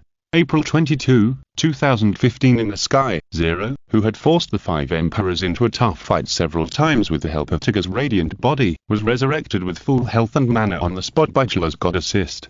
This behavior made Zero, who claimed to be a civilized man, want to curse, but there was no time now, because the 5 Emperors, who had absorbed 4 attacks, had returned to their peak state. The 5 Emperors looked up to the sky and roared. That's the feeling, yes, it's the sphere that we once set, and the power is pouring out continuously. Ah. With this kind of power, even the King of Heaven is not our opponent. The attack of the 4 guys just now successfully activated the sphere that was once eaten by the 5 people. In an instant, the surface of the 5 Emperors was covered with bluish-white arcs, and a very strong energy wave spread out to the surroundings. Is it electromagnetic interference fluctuations? Looking at the readings on the holographic interface, Zero realized that it was electromagnetic interference at the first time, and the intensity was so strong that even the anti-interference module of Tigazama could not stand it. But when Zero felt it carefully, he found that it was not just electromagnetic interference. When the opponent's power reached the extreme, the surrounding time and space showed signs of distortion, and even the mental network inside the Titan could not be used. Moreover, the range of this electromagnetic interference was very large. Even the satellite that broadcast the picture in real time could not capture any frame at this time. Roar. A roar appeared in the strong interference wave. Zero immediately crossed his arms in a defensive position and condensed an ultra barrier in front of him. Then, a fierce green shockwave spread to the surroundings. The JLA members who were not prepared were blown up in an instant. The transport plane in the distance also suffered. The pilot almost lost control of the plane and the whole plane fell to the distance. This is the real powerful force. A voice sounded at the center of the shockwave. The next moment, the 5 Emperors, whose bodies changed from red and gold to blue and white, and grew a few more white columns, appeared in front of Zero. Is this sphere? Zero, who had watched the entire Ultraman Diner and some episodes of Ultraman Kai, could of course recognize the characteristics of the 5 Emperors. Considering the performance just now, perhaps the 5 Emperors can now be prefixed with Sphere Synthetic Beast. Although he didn't know how the other party got the power of the sphere, Jello felt that he would beat the opponent and then use mind reading directly. This time, we won't give you another chance. The 5 Emperors of Sphere suddenly roared, and his body began to grow huge as the sound fell. 10 meters, 20 meters, 30 meters, the size of the 5 Emperors of Sphere soon reached a terrifying volume of 75 meters. Such a terrifying beast is also extremely amazing in terms of momentum. Even at the moment it appeared, the sky within a radius of more than 10 kilometers turned black. After seeing this scene, Nightwine, who was standing on the ground, murmured, "What on earth is he dealing with?" At the same time, on the observation tower in the go-synchronous orbit, Batman was about to command the Justice League to attack. However, just as he was about to order the members of the League to go out, the central computer of the observation tower sounded an alarm. Alarm! Alarm! Alarm! Giant creatures appeared in Philadelphia, National City, Dallas, and Portland. Giant creatures. Aquaman, who was about to go to Kotimorta, stopped immediately after hearing the alarm. Wonder Woman heard the clue. She clenched the sword in her hand, and asked in confusion, "Why now?" Wonder Woman's words were also the thoughts of other members of the Alliance. Why did these giant creatures appear when they were all moving together? And they all appeared together, the problem was too obvious. "Computer, bring up the images of those 4 cities." Batman ordered calmly. In National City, a figure with cicada-like eyes and lobster-like claws was making a strange ho-ho-ho-ho laugh while wreaking havoc. In Philadelphia, a golden disc with a dragon head in the sky was spewing light bullets. In Dallas, a giant creature like a dinosaur was spewing flames. Portland, a giant with double horns, long white hair, and a face like a demon from the Far East legend, wielded a long knife and slashed wantonly. These guys really don't know how to choose the time, Hal said angrily. Flash looked at Batman and asked, what should we do now? We must do our best to deal with these giant creatures that appeared in the Lighthouse Country. We can't let them cause more damage, Batman said, and then rearranged their respective responsibilities. When Batman finished telling everyone about the arrangements, Cyborg found that no one supported the Titans, but the existence of the Titans was only known to the Martian Manhunter except the Seven Elders, so he couldn't say it clearly. What about Cotton Malta? There are people we can trust there, Superman said with a smile. He knew Jello's strength too well. He believed that Jello must have the ability to solve this incident. At this time, Black Lightning, who had just joined the Justice League, was very confused and asked, Superman, are you talking about the JLA group? How do I feel? Trust them, okay? Superman said with a smile, and then walked to the transmission machine first, and his target location was National City. Since Zero is not here, let him, as his elder brother, help him protect the city. Then, the other members of the Justice League also set off to their respective battlefields. Looking back at Cotton Malta, the 5 Emperors of Sphere have already landed on the ground.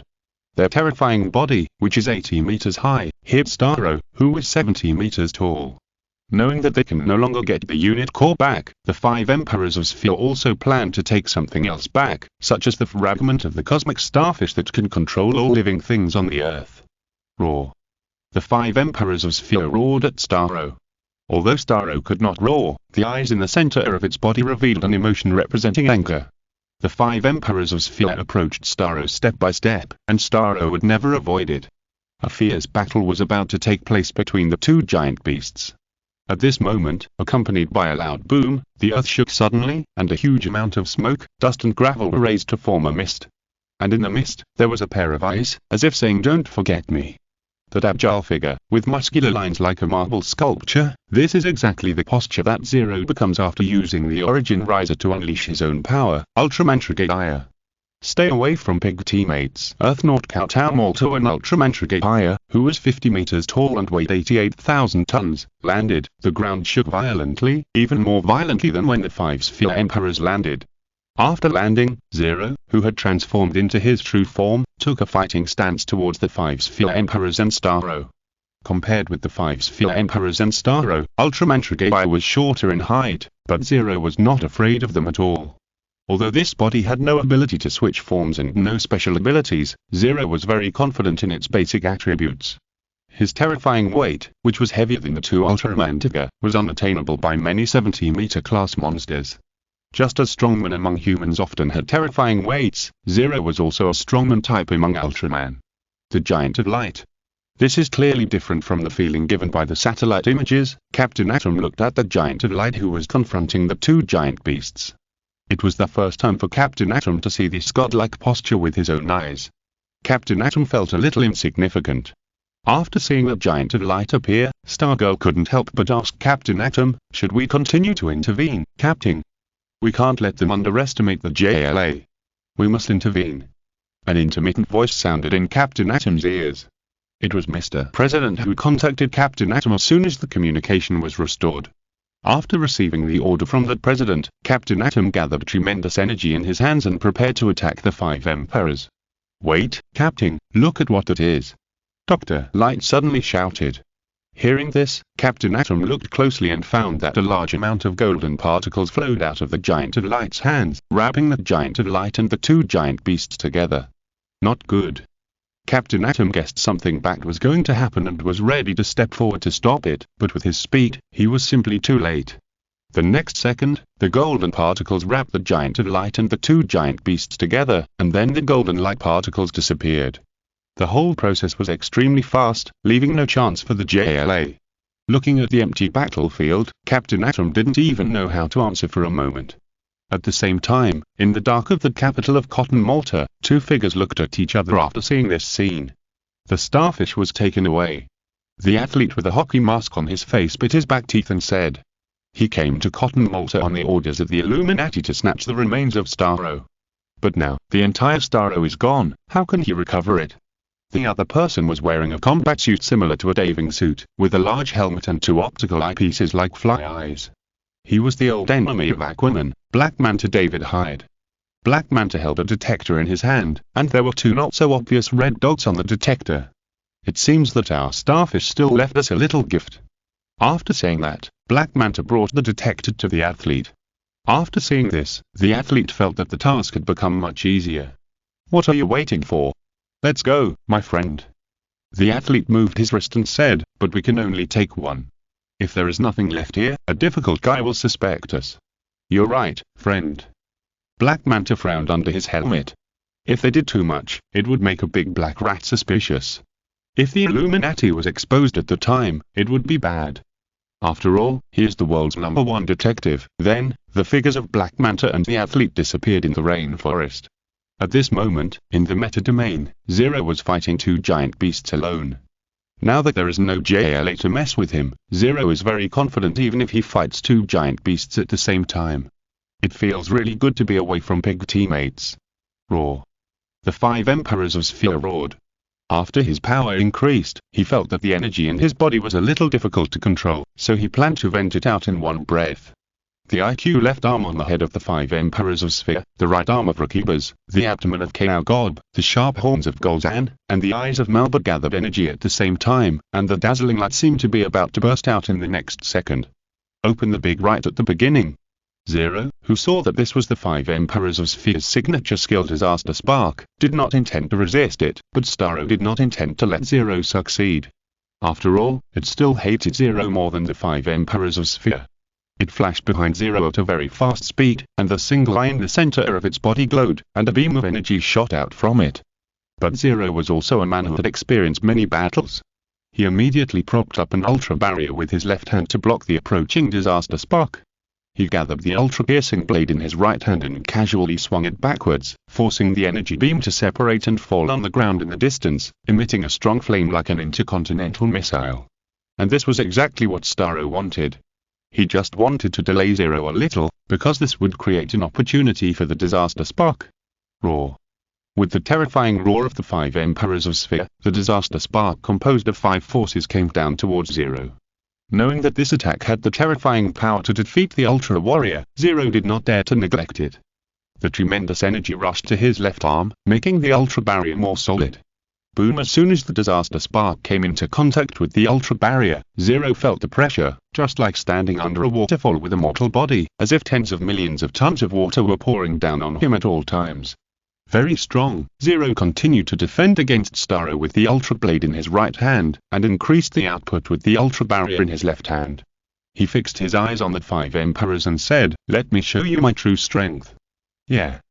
Zero let out a battle cry, and then attacked the 5 Emperors of Sphere with the Sparks of Disaster. The 5 Emperors of Sphere were stunned by this scene, thinking that this is my ultimate move, and you can actually move forward with the Sparks of Disaster. This is too much cheating, right? The 5 Emperors of Sphere did not know that the strength of the human body would directly affect the combat power of Ultraman, not to mention that Zero was still the type of Ultraman as the main body, and the combat power of Ultraman was even more exaggerated. During this period of time, Zero was not beaten by his predecessors in vain. Now, let these guys from Earth 3 see the true strength of Ultraman Trigaya. Zero moved forward with the Sparks of Disaster, and in the blink of an eye, he came to the 5 Emperors of Sphere. What? Before the 5 Sphere Emperors could be surprised, Zero raised the ultra-piercing blade and slashed at the left arm of IQ. The ultra-piercing blade turned into a straight green thin line and horizontally passed through the left arm of IQ, and the blade left a deep mark on the big eyeball of IQ's left arm. Chapter 5 Emperor's fifth brother died. Metadomain. The bodies of the 5 Emperors of Sphere are extremely strong. Even if they take on a large nuclear bomb head-on, it will only melt a part of their skin slightly, causing little damage. But now, the IQ left arm of the 5 Emperors of Sphere has been broken by Zero's ultra-piercing blade. The IQ left arm, the core of the battle, was destroyed, and the 5 Emperors of Sphere suddenly felt that things were not good. He retreated again and again, trying to avoid Zero's next attack. But even if Starro fired energy rays on the side, Zero was determined to completely destroy the IQ left arm. He left his body with his telekinesis to deflect the direction of the energy rays. Although Staro's telekinesis did not work on Staro because he was far superior to Zero in psychic ability, it was still possible to deflect some energy rays. And because the disaster spark of the 5 Emperors of Sphere was just broken, it took him some time to organize enough strength to fight back. But Zero was also determined to destroy the IQ left arm before the 5 Emperors of Sphere could organize enough strength. The ultra-piercing blade slashed down again. This time, the 5 Emperors of Sphere raised the right arm of Recubus to block it. The crisp sound of metal and iron touching each other was heard. The heavy right arm of Recubus was much less flexible than the ultra-piercing blade. After leaving another scar on Recubus' right arm, Zero took away the ultra-piercing blade and condensed an ultra-piercing blade on his left arm. With both blades, he stacked towards the left arm of IQ. IQ's ability to absorb energy is quite restraining to Ultraman. You should know that most Ultraman use light skills as a killer move. IQ's ability can easily kill Ultraman at a critical moment. Of course, if a monster like IQ, which looks weird, encounters some Ultraman who is famous for fighting, it will probably be beaten up. Damn, this guy knows the abilities of the 5 Emperors too well, right? Could it be that someone in our group has leaked the information? The 5 Emperors of Sphere used the right arm of Recubus to block as much as possible while wondering why Zero knew them so well. A clear and melodious sound of clang rang out, and the right arm of Recubus was numbed by Zero's double swords. Now the 5 Emperors of Sphere had no means to resist. In this case, take me and give you a great gift before you die. Knowing that the defeat was inevitable, the 5 Emperors of Sphere thought of the awakened biological unit given to him by the evil king. With a thought, the awakened biological unit appeared on the left arm of IQ, but compared with IQ's left arm, the awakened biological unit seemed so small. Roar. The 5 Emperors of Sphere roared, thrusting forward with the left arm of the awakened biological unit. This sudden abnormal operation surprised Zero. Worried that the enemy was cheating, he weakened his offensive and followed the wind raised by the 5 Emperors of Sphere when he moved. He jumped to the left of the 5 Emperors of Sphere, and then attacked with the Ultra Blade double swords, and at the same time slashed towards the upper half of IQ's left arm, intending to cut off the entire IQ's left arm. Damn it. The 5 Sphere Emperors cursed inwardly, but he quickly turned his head and fired a golden ultrasonic ray from his forehead, preparing to trade injuries with Jello. When Jello and the 5 Sphere Emperors were about to trade injuries, Staro made a move, but his idea was not simple. After all, in Staro's eyes, the 5 Sphere Emperors were only a little better than Jello, and they were also guys that he hated. So Staro took advantage of the moment when Jello and the 5 Sphere Emperors were about to fight to the death and made a move. The eyes in the center of Staro's body were shining with a much more dazzling light than before. The next moment, a pink-blue light that was thicker than a 1,000-year-old tree blasted towards Jello and the 5 Sphere Emperors at the same time. This pink-blue light contained terrifying energy. If it hit, the power it caused would be far more terrible than a large hydrogen bomb. If it was in a real environment, it would also cause environmental pollution that lasted for a very long time. Fortunately, this was the meta-domain, where there was no need to worry about destruction. Zero and the 5 Emperors of Sphere, who were fighting head-on, had no time to dodge and could only take on this move head-on. Boom! The flames of the explosion drowned the 5 Emperors of Sphere and Zero, while Staro was very happy to see the scene in front of him. Being trapped by humans for 30 years and doing countless experiments made Staro, who was once a powerful figure in the universe, very angry. Now that he had solved 2 powerful enemies in one go, Staro finally felt a little better. As for the scenario where the enemy was not dead and then killed him, Staro also thought of it. It even split into 2 larvae before being pulled into the meta field. As long as the larvae were not destroyed, it would not be considered truly dead. But suddenly, a disc flew out of the flames of the explosion. Staro looked closely and found that it was a jagged light wheel, and it was attacking him at a very fast speed. Staro wanted to run, but he could not escape the pursuit of this jagged light wheel at all, and was hit by the most one-eyed. Ah! Staro wailed in pain, and a large amount of strangely colored liquid flowed out of it.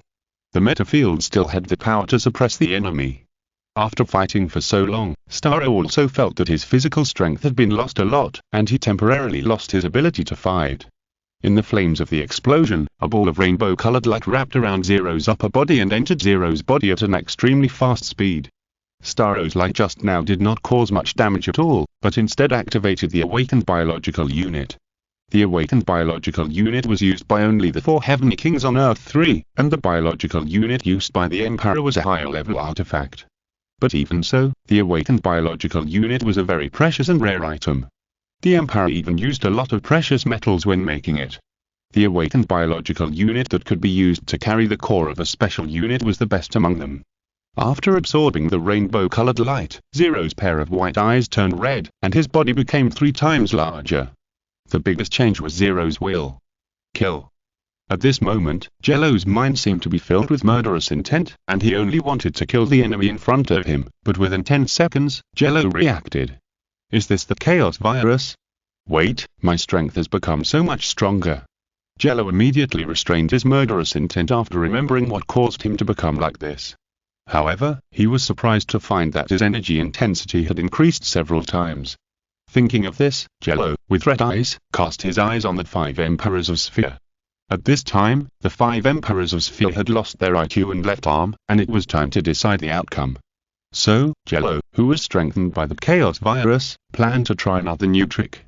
He opened his hands, and a giant energy ball like the scorching sun condensed between his hands, pouring all his murderous intent into it.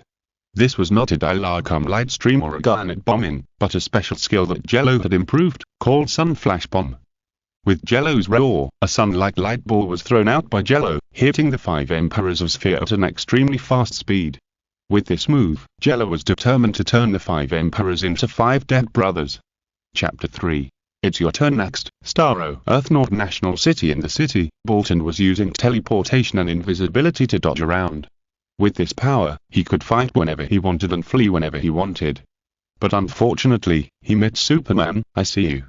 Superman's curly hair on his forehead moved slightly, and the next moment, a fist that was obviously small, but Bolton felt that it was bigger than the Rocky Mountains, was falling towards him.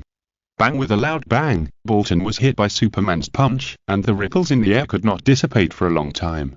Bolton, who was 50 meters tall and weighed 15,000 tons, slowly fell backwards, and in the process, Bolton's body surface was shining with golden light. Seeing this, Superman immediately used X-ray vision, which could see through all objects except lead, to pierce the golden light, and in the golden light, Superman saw a figure. Is that a person? Confused, Superman immediately flew out and grabbed the figure at the fastest speed. The man was wearing a full set of black clothes.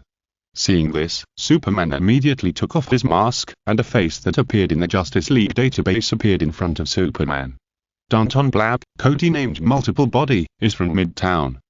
His superpower is to split himself, and his crime is to rob a bank. So the monster is actually a human. Superman, who was holding the multiple body in his hand, immediately realized this, so he immediately said this in the League communication channel. Be careful, members of the League, the monsters that appeared in various places in the Lighthouse country are actually transformed from humans. Please be careful not to kill each other during the battle. For a moment, the Justice League members fighting in Portland, Dallas, and Philadelphia were all stagnant. The Justice League, which maintains the no-killing principle, will not kill humans under normal circumstances. This is the biggest weakness of the Justice League. This gave the other 3 villains a chance to escape. Except for the multiple body with the power of Bolton, the other 3 escaped from the scene with the help of the Pioneers of Earth 3. In the exclusive channel of the 7 Elders of the Justice League, Flash asked worriedly, those young people shouldn't know about this, right? They won't. From the situation of the kid, he may have already started. Hal accidentally came into contact with the truth. Lightning, Green Lantern, follow me to Cowtown Malta immediately, and the others will carry out post-disaster rescue according to the original arrangement. Batman, who stayed in the watchtower, immediately ordered, and the next moment, the 3 elders immediately went to Cowtown Malta at the fastest speed. Superman in National City thought, what a coincidence, we just found out that the monster was actually transformed from a human, and Zero almost killed the other party. The timing is too good. Who was calculating my brother? It is estimated that Superman was in a state of angulator, and the red cape behind him was also fluttering. Meta realm ding dong ding dong ding dong ding dong. The alarm sounded, indicating that Zero can only move in the DC universe as Ultraman for 3 minutes. Although the energy is still sufficient, if he continues to maintain this posture, he will be rejected by the world's will. However, before he could undo his transformation, Zero still had an opponent to deal with. Starro. His red eyes stared at Starro like the god of death. Starro, whose defensor was broken by the Ultra Guillotine, had not yet fully recovered, but he seemed to have seen death. Why is it different from before? Starro thought to himself. The Ultra Guillotine just now was an attack made by Zero after being strengthened by the Chaos Virus. The power was quite great, enough to injure the cosmic starfish Starro, who had extremely high physical defense. The most intuitive change brought by the Chaos Virus was that the body became larger, more aggressive, and the strength would be several times greater than before. In Zero, the Chaos Virus strengthened Zero by at least 10 times in one go. If it was handled properly, Zero could even use the Chaos Virus to increase the upper limit in a short period of time. If it was a normal exercise, it would take at least several months of hard training to achieve this effect, but the Chaos Virus did it all at once. It was really a magical power. As for the side effects that would make people aggressive, Zero said that he could still control the Chaos Virus, but he needed to return to the ultralight for the next check. Looking at those eyes, Starro felt as if the other party was saying, "You're next, Starro." Then, Zero took a stance, and flames burned all over his body, and then ran towards it in Starro's eye. Zero's speed was very fast, and Starro didn't have time to dodge before Zero hugged him tightly. The temperature continued to rise, and soon reached a critical point. Boom! The extremely high heat could no longer be restrained, and it turned into a big explosion that blew Starro to pieces. This move is Ultra High Heat Blast, which has a similar effect to Ultra Bomb, but even Ultraman without Ultra Heart will not die on the spot when using this move. After using Ultra High Heat Blast to get rid of Starro, Zero returned to the human form. With absolute control over the Meta Realm, Zero found the awakened biological unit that was lost in the battle. Looking at the awakened biological unit in front of him, Zero always felt very familiar. After thinking carefully, he realized that this was not a battle instrument. The battle instrument is a special item for Leone, who has the genetic genes of the Rebrendo star. It can control monsters to fight. There are many versions, but the one in front of him should be the awakening battle instrument that Leone will have after awakening. Holding the awakening biological unit in his left hand, Jello guessed. Could it be that someone has modified the battle instrument and transformed the battle instrument originally used to summon monsters into a battle instrument that applies monster power to the human body? What is placed inside is not even a monster, but a fragment of a concept. Thinking of this, Jello felt that things were getting bigger and bigger, and the situation on Earth 3 must be re-evaluated. There is more to it. After the power was enhanced by the Chaos Virus, Jello's intuition became stronger and stronger. Even in the meta-domain, he felt a strong malice. Although this is probably an illusion caused by the surge in power, after all, this is the meta-domain, and only the strong at the multiverse level can see through it, but Jello thinks it is best to trust this intuition. Is someone trying to frame me? Jello guessed, but he didn't know the other party's background yet, so he couldn't act rashly. Since someone wanted to frame him, Jello had to play along. Then, Jello saw the 5 charged corpses and the 5 battle instruments, and a plan came to his mind. Then, he closed the meta realm and returned to the real world with the 5 charged corpses. If you're listening to this novel on a channel other than Fanfic World, it means they downloaded and uploaded it without effort. We cordially invite you to visit our channel, Mundo Fanfic Novel, as there you'll find the original version of this story and you can explore many other novels of various genres. We're waiting for you to immerse yourself in a world of incredible novels. It's showtime. Earth North Koto Malta. The dark clouds blocked the last ray of sunlight, raindrops fell from the sky, and the unusually dull atmosphere in the air was frightening. All JLA members stayed far away. This carefully planned publicity campaign not only did not gain anything, but also gave people a feeling of incompetence. Moreover, when the JLA went to Koto Malta, a giant biological attack occurred in the lighthouse country, which made the JLA look more like a clown. What should we do next? Stargirl said in a low voice. At this time, even the most active Shazam seemed silent, and the morale of the entire team could be said to have reached a low point. As the captain of the JLA, Captain Atom believed that he had an unshakable responsibility, and he said to all the team members, "Collect the team, this mission failed." Captain Atom, who has always been considered to be comparable to Superman, is also a proud person. Now it is somewhat difficult for him to say this. But it is a fact that the JLA is like a clown. In the rainforest, the battle between Deathstroke and Donna has just ended. After the two figures collided with each other, they fell in an interlaced manner. Deathstroke measured the time and said to himself, "Working hours are over, it's time to leave work, good luck, little girl." Deathstroke, who was very strict in leaving work on time, didn't want to fight with Donna anymore, so he used the spatial movement ability of the Gredger people to escape. Deathstroke's escape was so sudden that Donna didn't react for a while, but there was another thing that made her more concerned. Turning her eyes to the direction of the capital of Kowtown, Malta, Donna said, "It seems that the battle is over, but why do I still feel uneasy?" Could it be? Intuition told Donna that something bad was going to happen, and she immediately thought of Jello, and only Jello could make her feel this way.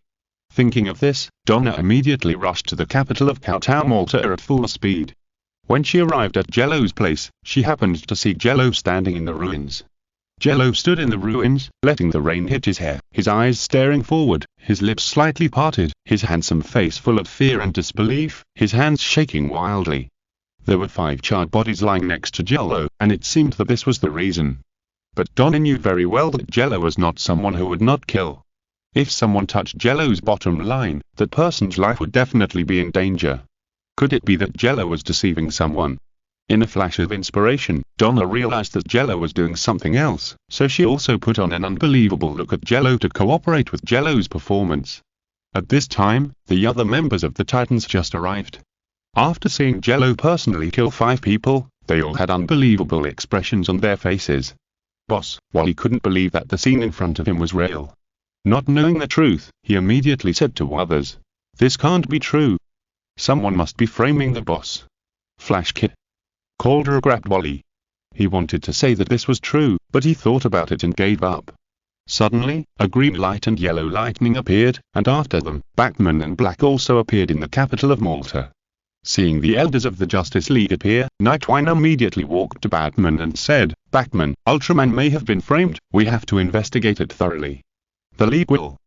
Batman spit out a few words coldly, and then walked towards Zero with Green Lantern, while Flash stayed to persuade the young people. "Hey young people, can you trust us? If he was really framed, then we will definitely clear his name."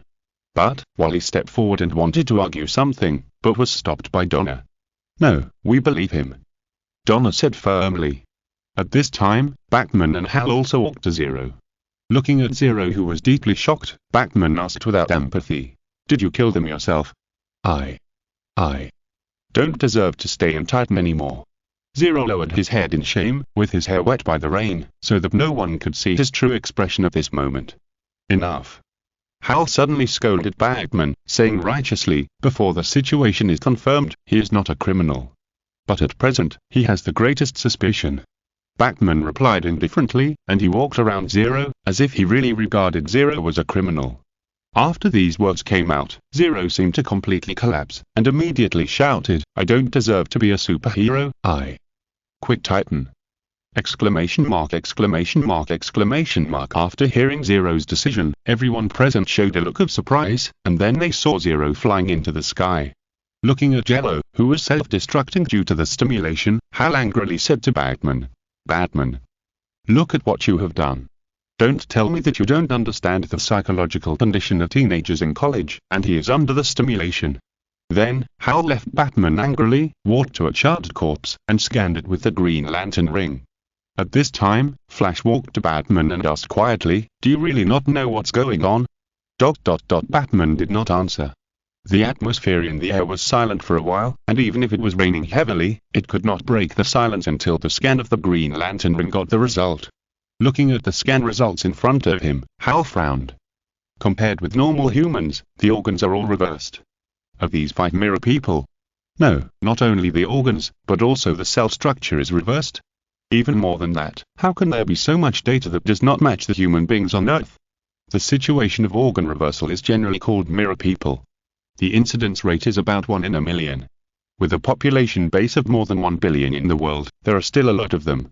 But according to Hal's in-depth investigation, he found that the physical data of these 5 charred corpses were very abnormal. Although they looked similar to humans on Earth, the actual data was very different. Flash noticed this and immediately asked, "You said these are 5 aliens? The Justice League's no-killing principle is generally only for Earthlings. Other aliens are generally not within this scope. If the bottom line of the Justice League is touched, the aliens will die." "I'm afraid it's not just that." Batman suddenly said something in an unfathomable way, and then he called the Titan members to his side and said, "This mission will be defined as a cosmic attack within the League. As for Ultraman, he will also temporarily leave Titan." Behind that chapter, Earth North Koto Malta. As soon as Batman finished speaking, Wally asked a question. "Shouldn't we tell the boss about this?" Wally continued, "He looks so shocked, he won't be depressed so easily." Looking at everyone, Bachman actually showed a very rare smile. He looked around and said, in addition to the Titans, only the Justice League will know about this. You should go back and rest first. Oh my god, what did I see? Hal narrowed his eyes. He couldn't believe that he actually saw Bachman smiling. The impact on him was no less than the explosion of a star.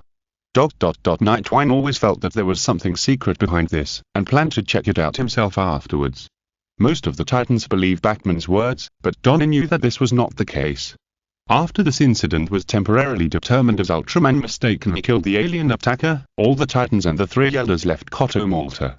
At a dock in Koto Malta, the warlord who seized power by force and tyrannized the country was about to escape, but found a lot of guns pointed at him. Don't move. The warlord took a closer look and found that they were all members of the Third Regime who were arrested by his order. Since then, the warlord who seized power by violence was arrested, and the island country of Koto Malta finally embarked on the road of developing countries. The warlord also died at Vilnius 3 years after being imprisoned. At the same time, in a mansion, the evil king was using a high-tech method to monitor the development of Koto Malta. As I expected, this guy with the same name as the superhero is completely at the opposite extreme of the Emperor. He just killed 5 people, but he collapsed like this. He is very different from the Emperor. The evil king, who had just seen Jello fly away from Koto Malta, showed a confident smile on his face. He stopped spying on Jello's movements and took a sip of the white porcelain cup of black tea. Beside the evil king, the wise king fixed his sights on the intoxicated evil king and asked, "But in this battle we lost the 5 Emperors squad and the biological unit of the Bolton people, evil king, we even indirectly lost the chaos virus. What do you want to do?" "What do I want to do? That's a good question." The evil king put down the cup and stood up from the chair. He turned his back to the wise king, looked out the window, and said in a dignified manner, "I want to let this world know their powerlessness, let them personally feel their dependence on the strong, and unconditionally instill in them the concept of obeying the strong, and dealing with the guy with the same name as Superman is only one step. When he loses his effect, he will be doomed. Will this make our invasion easier?" The wise king frowned. "Of course, this Earth is different from ours." The evil gentleman turned around, looked at the wise king and said, "Our world is born to worship the strong, and only the strong can have everything, but this world is too weak. We want to let this world see what cruelty is." "You're right, evil gentleman, I agree with you very much." At this time, a figure walked out from the dark. He wore a wide-brimmed hat and a black coat, and there was a very strong resentment around him. As soon as he felt this resentment, the evil gentleman knew who was come in. "You're back, Yabulu." "Yes, Lord Evil Gentleman, I have absorbed the power of resentment from the distant universe and returned." Yabulu took off his hat, saluted the evil gentleman, and then smiled and asked the 2 kings, "I wonder if the 2 kings would like to listen to my story?" "Go ahead, I'm just bored." The wise king said. With the permission of the wise king, Yabulu told the story he wanted to tell. The emperor sent 2 kings and 6 beast demons to Earth Nord. The 2 kings were the evil gentleman king and the wise king. The 6 beast demons were the 5 emperors, Latran, Bargone, Gutlan, Yabru, and another beast demon who was still strengthening his power. In order to increase his strength, Yabru went to the universe, and with the help of his unique ability, he followed a feeling and touched a place. It was a mechanical planet that stayed in the orbit of a star. It seemed that the star had just been found not long ago, but the resentment that surged into the sky was much more dazzling than the star in Yabru's eyes. So Yabru stayed on the mechanical star to absorb the resentment, and in the process, he also found half of the unit core. Why half? Because the remaining half was inside Yabru's biological unit. After thoroughly absorbing everything he had harvested, Yabru left the very powerful mechanical planet, returned to Earth, and came to find the evil gentleman king to report. "You also found half a unit core? Good, the Emperor will be happy." After listening to the story, the evil king smiled slightly, then quickly stopped smiling and said, "But before that, I want you to do something to prove your strength." "Just give your orders, Lord." Yabru said happily. "I want you to assist the wise king to go to a city." The evil king said, "There is a guy there that you need to deal with. Bring your super beast weapons with you, and let me see your strength by the way." "Yes, Lord." Yabru said loyally. Not long after, in Cadmar's laboratory, Lex Luthor had just entered the meeting with other members of the Illuminati. Before Starro disappeared, it split into 2 larvae, and we only got this small piece of starfish fragments. The athlete raised the container, in which was soaked the styro fragments that were only the size of a little finger. What about the other one? Vandal Savage asked. We didn't have time to take it away because the Justice League came. The athlete said truthfully.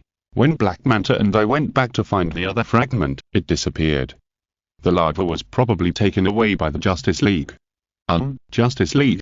Lars August suddenly said, as if he already knew which hero would take away the other starfish larva.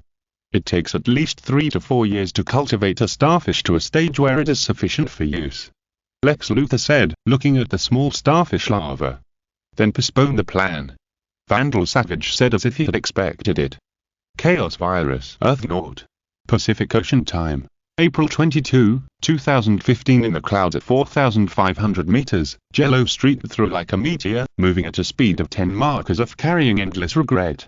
Not long after, he entered the territorial waters of the Lighthouse Country, but the fleet or air force of the Lighthouse Country did not send fighter jets to intercept. Almost done, Jello thought to himself, and then asked Oya to teleport him back to the ultralight. A blue light flashed in the sky, and the next second, Jello returned to the ultralight. In the ultralight, Jello no longer had to maintain the emotions he had acted in before.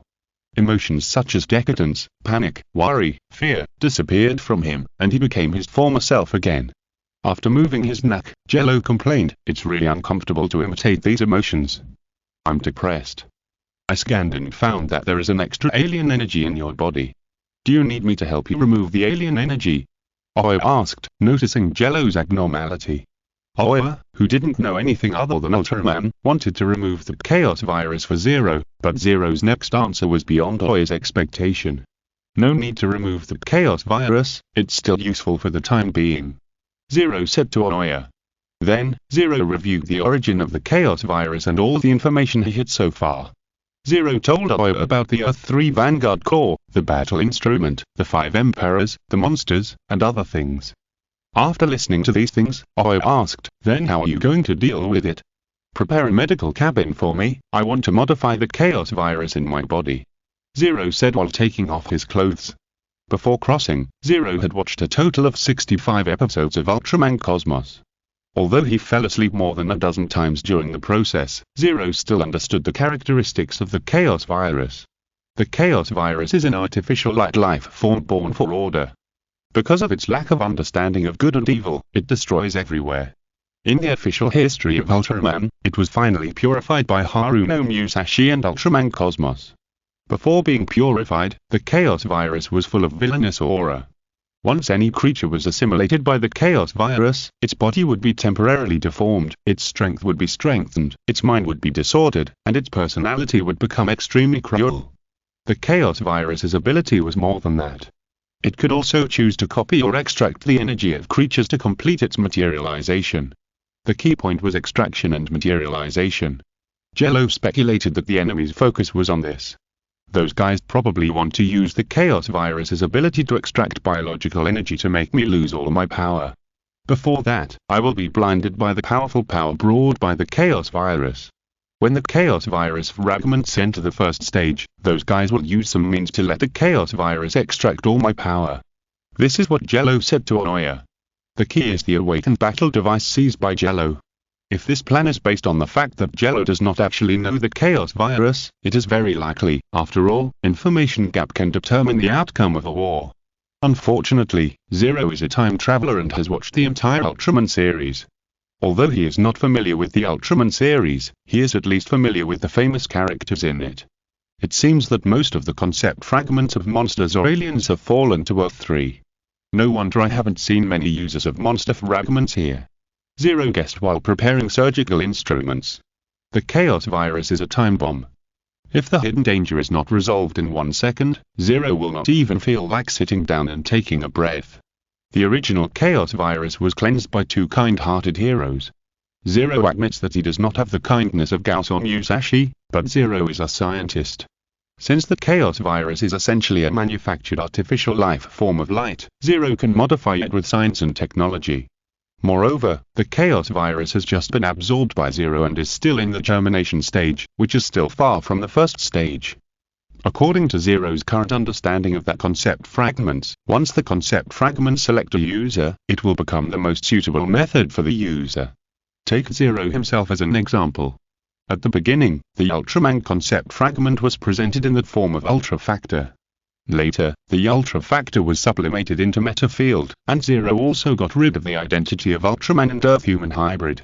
Later, Zero condensed his own Ultraman body, sublimated in battle, and completely entered the first stage. This is a process, and now, this tampered Chaos Virus concept fragment is lurking in a way to fully enhance Zero's power. Not long after, Zero prepared all the equipment and walked into the medical cabin. You must be prepared. The process of modifying the Chaos Virus in your body cannot inject anesthetics. In other words, you will fully bear all the pain brought by the process. When Zero lay in the medical cabin, Oya gave a final reminder. I know, Oya.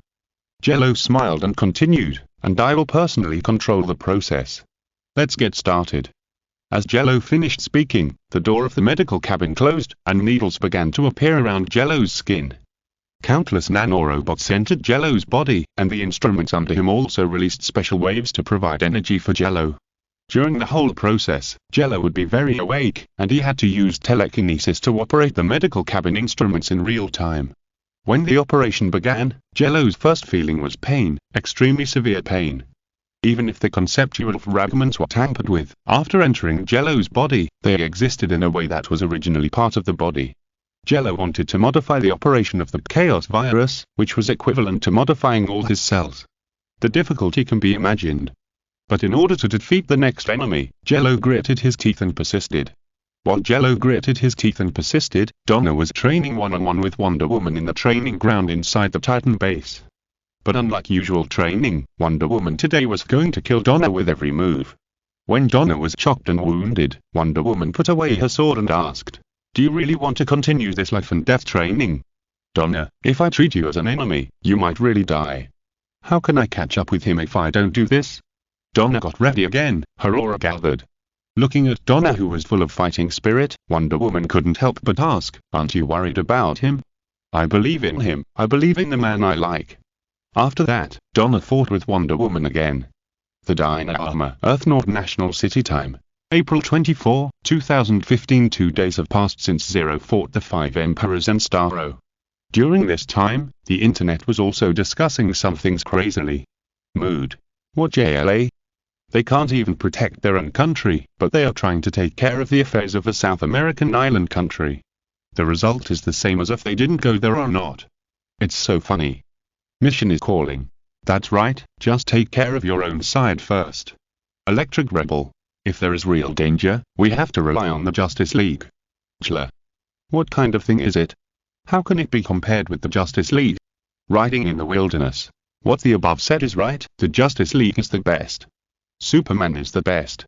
By the way, I haven't seen him and Ultraman appear together in Metropolis recently. 5-star citizen.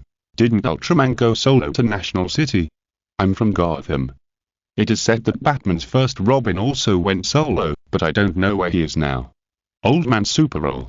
The first assistants of the 2 superheroes went solo. I feel like they can be a couple.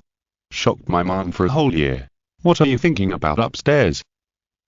Due to the incident in Kowtown, Malta, a wave of discussion has been set off on the internet.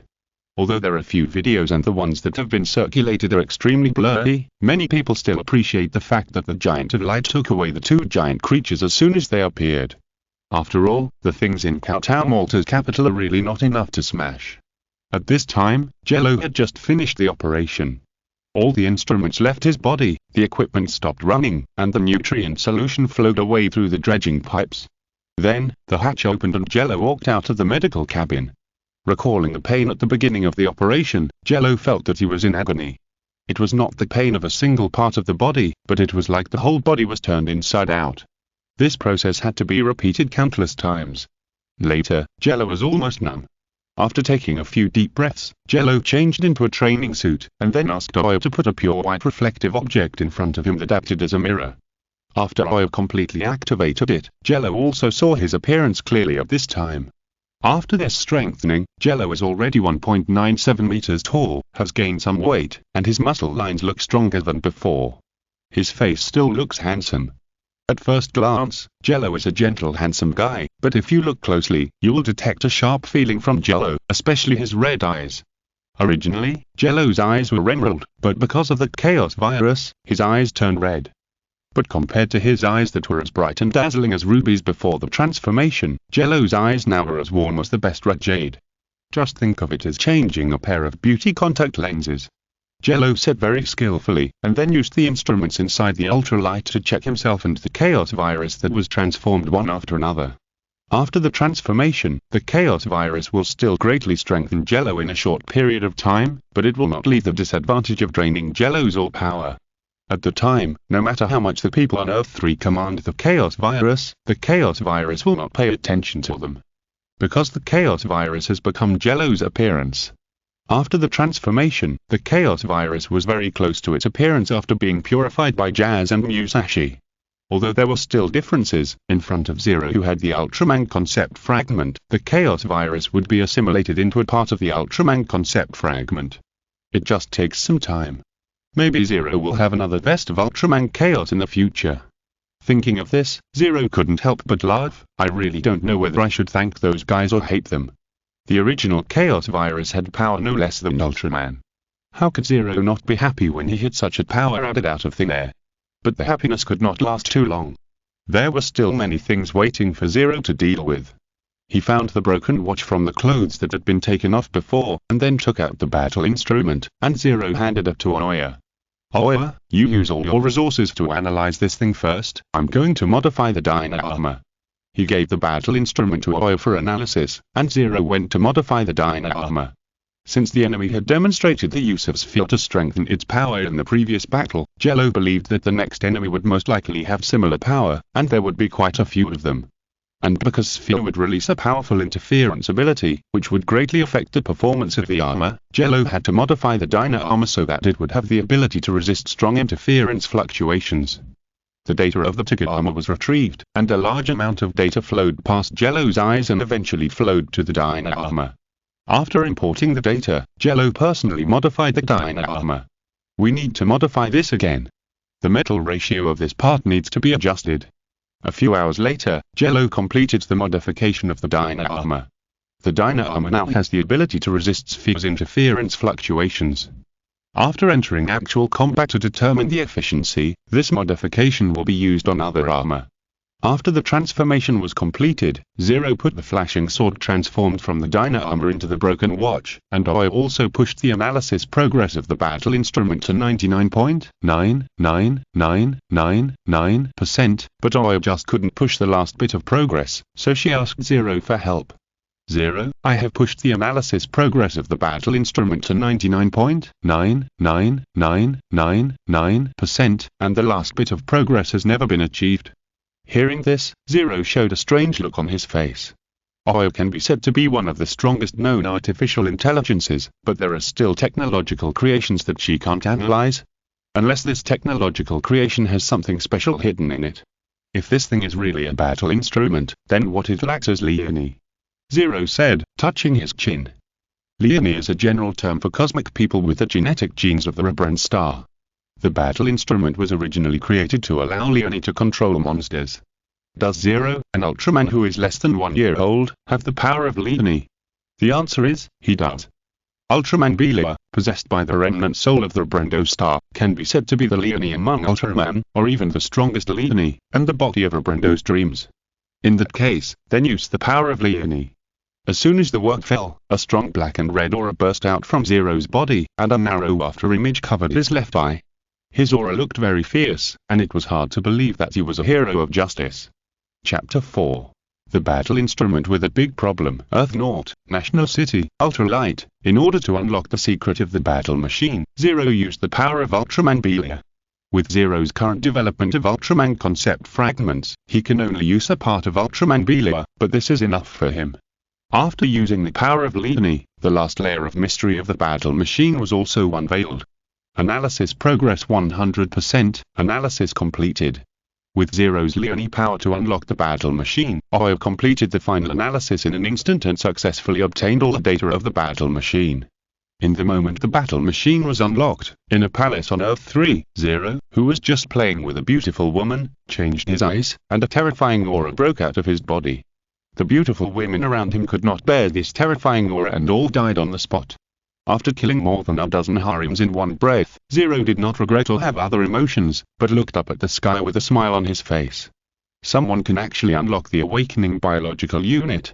Great, I look forward to meeting you, brother, ha ha ha ha ha. As if he already knew who would unlock the battle instrument, Jello laughed wantonly, and behind him, 6 phantoms appeared and disappeared like the devil of hell. This scene was enough to stop a child from crying. Looking back at Earth Naught, inside the ultralight, Jello was deeply understanding the structure of the battle instrument. The original battle instrument was used by Leone to summon monsters, but this product modified by someone on Earth 3 was very different.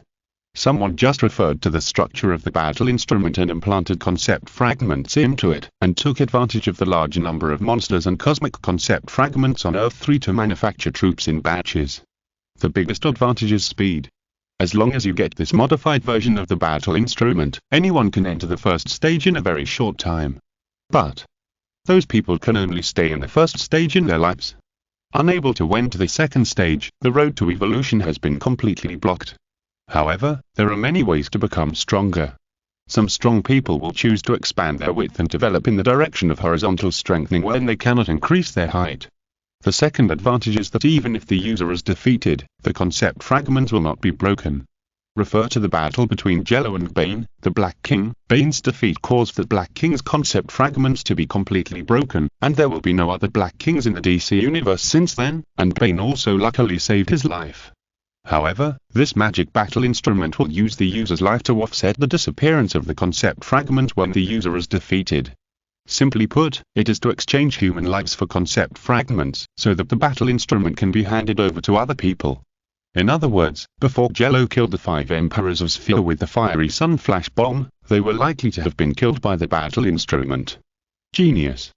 Jello complained with a dark face. But considering that the lives of people on Earth 3 are worthless, someone must have done this to maximize their interests. There are more problems than this. Going deeper, Jello also found a lot of backdoors.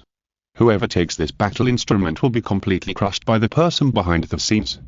As for whether someone will find these backdoors, Jello thinks that those people are most likely afraid to find them, because the person who made these battle instruments must have extremely strong power, enough to suppress all those who want to resist him. My counterpart. Since he can make a battle instrument, it means that he has the power of the Red Blundo Star, or more than just the Red Blundo Star. There are even other powers. With limited information, Jello began to speculate on the enemy's intelligence. In short, the opponent is not an easy guy to deal with. Maybe he is much stronger than himself and has been strengthened 10 times by the Chaos Virus. When Jello thought that there would be a very strong enemy come in, he felt very stressed. But pressure is also their greatest motivation. Jello, who was full of motivation, immediately devoted himself to training. And because he is 10 times stronger than before, Jello also strengthened the projection of the predecessor used for sparring a lot. According to Jello's original words, only in this way can we better hone ourselves. When Jello was trying his best to become stronger, the king of sage illness and wisdom brought Yabru to the door of a church. Unlike the magnificent churches of Christianism, one of the 3 major religions in the world, this church built on scarlet stone was filled with evil spirits everywhere. As soon as the king of sage illness and wisdom walked to the door, the vermilion wooden door opened automatically, allowing the king of sage illness and wisdom to step in. Yabru followed the king of sage illness and wisdom into the room. He lowered his head and looked around with the corner of his eyes. Originally, there should be paintings recording heroes killing demons or angels retreating from the devil, but here there were pictures of various demons disemboweling angels and other beings. Yabru took a closer look and found that the demon disemboweling the angel was the king of sage illness and wisdom after his transformation. Silently following the king of sage illness and wisdom to the altar, this altar filled with blood made people feel sick no matter how they looked at it. Fortunately, neither the king of Shianzi nor Yabulu are strictly human beings, so they would not fall in such a place. The king of Shianzi inserted his hand into the altar filled with blood, triggering the mechanism inside. Then, the ground under the feet of the king of Shianzi and Yabulu began to rotate, taking the 2 of them all the way down. Finally, the king of Shianzi and Yabulu came to the underground of the blood church together. This place is a different world. It is unknown whether it was formed naturally or excavated artificially. It is much larger than a football field and can accommodate more than 100,000 people at the same time. However, a large area inside this underground space is occupied by other facilities and collections, so the actual number of people accommodated is only about 80,000, but it is also a large space. With the status of the king of Xianzi, he quickly took Yabulu to find that person in charge here. The apparent leader of the Blood Brothers cult is also an immortal who has lived for more than 700 years. He has long forgotten his name, so he calls himself by the name of the cult. In the secret room, the Blood Brothers knelt down to the king of Xianzi. The wise king is not a kind person. He is too lazy to persuade the Blood Brother. When the wise king found the Blood Brother, he immediately used mind control on the Blood Brother and made him his puppet. "Have you investigated everything?" asked the wise king. The Blood Brother replied, "Your followers have already investigated. M78 Technology Co. Limited in National City will hold a press conference in 3 days. I will disrupt the press conference and let out the person you are looking for." "That's good." The wise king responded, then looked at Yabulu and said, "Yabulu, you'll go with my apostle at the time. Do you understand?" "Understood, Lord King." Tips. Finally, the oak chapters are made up. The Devil's Prophecy, Earth North National City Time, April 26, 2015. The launch of the new energy battery independently developed by M78 Technology Co. Limited will be held today. This new battery can be said to be several generations ahead of other batteries on the market. Under the leadership of Professor Avia, who has developed the Yamauchi robot, M78 Technology Co. Limited has made great strides during this period, and its overall volume has increased a lot. In order to build momentum for this battery, Lina also invited National City's largest media company, Keiko International Media, to broadcast the launch in real time. This is the launch site. I'm Kura Dams from Keiko International Media. At the launch site, Jello's cousin Kura was reporting on this as a reporter. Due to Claire's influence, Kura also chose reporter as her career. During the internship, she became Kate Grant's assistant, and under Kate Grant's trust, she became a frontline reporter. This made Kura very happy. For this report, she can be said to have taken it very seriously. According to the arrangement, Lina soon took the stage in a wheelchair in full view of the public. She currently claimed to be disabled, and her secondary purpose was to confuse her stepmother. Taking a deep breath and putting on light makeup, Lina, who looked radiant, said to all the guests, "Welcome to all guests and friends from the press, good afternoon, welcome to the new product launch of M78 Technology Co. Limited. I'm Lina Luther, CEO of M78 Technology Co. Limited. Without any fancy opening, Lina began her speech. This press conference was just a show. In fact, before the press conference was hyped, many technology companies had expressed their intention to cooperate. However, no matter what, if there was an accident at the press conference, it would definitely be laughed at by peers. Unless it was attacked by aliens, there might be room for maneuver. The press conference soon reached the stage of displaying data, and everything was proceeding in an orderly manner. Just when Lina thought that the press conference was going to went smoothly, the press conference site went out with a sizzling sound. But M78 Technology Co. Limited had checked the circuit several times before the press conference. Logically, there shouldn't be such a low-level problem as a short circuit. Until, my camera. A scream came from the darkness. It was a reporter who found that his camera was suspended under the control of some supernatural force and pointed in one direction. Not only this reporter, but all the other cameras, video recorders, and surveillance cameras on the scene were facing in one direction. In the dim space, a figure floated up. She was a reporter sent by a certain media. Under the control of that power, her face, which was obviously pretty, looked a little hideous at this moment. Her hair was blown up as if she had an iron perm, her head drooped to one side weakly, there were very scary dark circles at the corners of her eyes, and there was electric current wrapped around her body. It didn't look like anything good had happened. This scene would be quite terrifying even if it appeared in modern times, especially for the people at Nasino City who had seen the devil. Ghost. Demon. Several exclamations were heard at once, and the atmosphere was a little chaotic for a while, but the female reporter who was controlled by supernatural power suddenly spoke. Quiet. The voice was an unusually deep male voice. At this time, for many innocent people, keeping quiet was the best way to survive. The earth will usher in rebirth, the sacred fire will burn all filth, and the great empire will come here. Now, let you see some small divine power, ha ha ha. Hearing this strange voice, Kara and Lina were very confused, wondering who this guy dared to come to National City to play tricks. When the two women and many people were confused, the sound of crackling suddenly sounded. Ah! There is a crack in the sky. A reporter noticed that there seemed to be a crack on the dome of the press conference. The crack became larger and larger until everyone could see the shadows of two beasts ready to move. One of the monsters had an orange head with a single horn on its head, and its body was cut into pieces like an arthropod. The other monster looked strange as if it was covered with corals. If Zero was here, he would definitely recognize that they were the one-horned Ultra Beast Bakshing and the missile Ultra Beast Blauken. Although they didn't know the truth, there was one thing that everyone could not be wrong about, that is, they must not be kind vegetarian animals. So most people had the same idea in their minds, run. But Kara had other ideas. If Carl hadn't said that Zero was in a bad mood recently, I should have found him now. He seems to understand these strange creatures better, but I can't just sit and watch ordinary citizens get hurt. Then, Kara quickly bypassed all sights and came to the dark. After changing her battle clothes, Supergirl made a brilliant appearance. Roar. Roar. After Kara changed her clothes, the two Ultra Beasts descended into the venue and attacked the people according to the set instructions. Blauken and Bakshing raised their hands and released a raging fire to burn everyone to death, but before they succeeded, a cold wind blocked the fire snake's steps. It was Kara who used the freezing breath to stop the two Ultra Beasts. Meanwhile, in the secret base of the Blood Brotherhood, Yabru was observing the battle. I didn't expect to attract a Kryptonian. A hint of viciousness flashed in Yabru's eyes. Kryptonians also exist on Earth-3, and they once became the overlord of Earth before the rise of Emperor Jello. This made Yabru very uncomfortable, so that he later became one of the Emperor's first subordinates. After the King of Wisdom ended the remote control of the female reporter, he said, "The two so-called super beasts you created can't beat that Kryptonian." Blauken and Bakshing were not transformed by the holders of the concept fragments, but were made by Yabru's hands, usually from Earth creatures plus cosmic creatures and resentment. Although there are similar holders of Super Beast concept fragments on Earth-3, and each of them is not afraid of pain, they are a very powerful legion under Emperor Jello.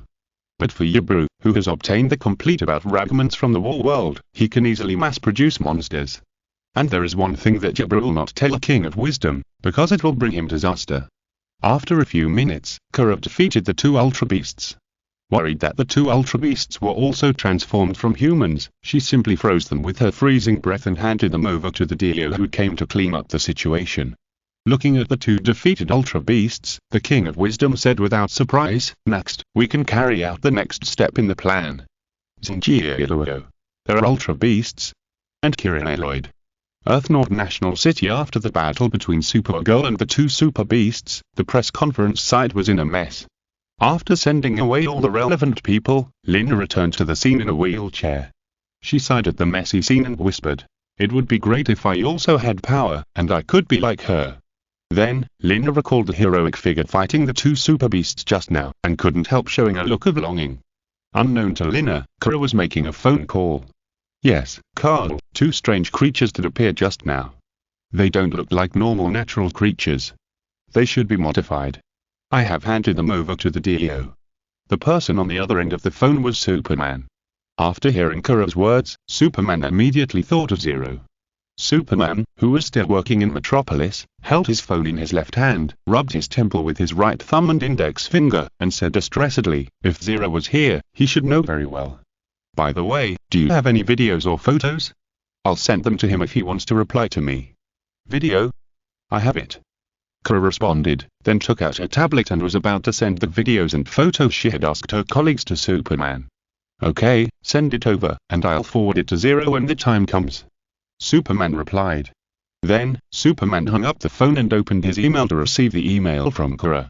The truth about Zero was only known to the 7 elders of the Justice League, the Titans, and the Martian Manhunter. Even the members who joined the Justice League later only knew that the League had a reserve team, in which Ultraman was a member, and he mistakenly killed the Cosmic Man during the mission in Cotton Malta. It was a bit difficult to accept for a while, so he temporarily withdrew from the team. The core information was concealed by the elders headed by Batman. Black Lightning, one of the new members, was somewhat dissatisfied with the fact that the original 7 elders concealed the fact that the Justice League had a backup team. He felt that the Justice League did not give him enough trust. However, members such as Elongated Man, Ice, Fire, and Hawk Girl were reasonable and understood. After all, the enemy was hard to guard against, and it was normal for the League to have some backup means. So, this matter was just turned over, and the new members did not pursue it.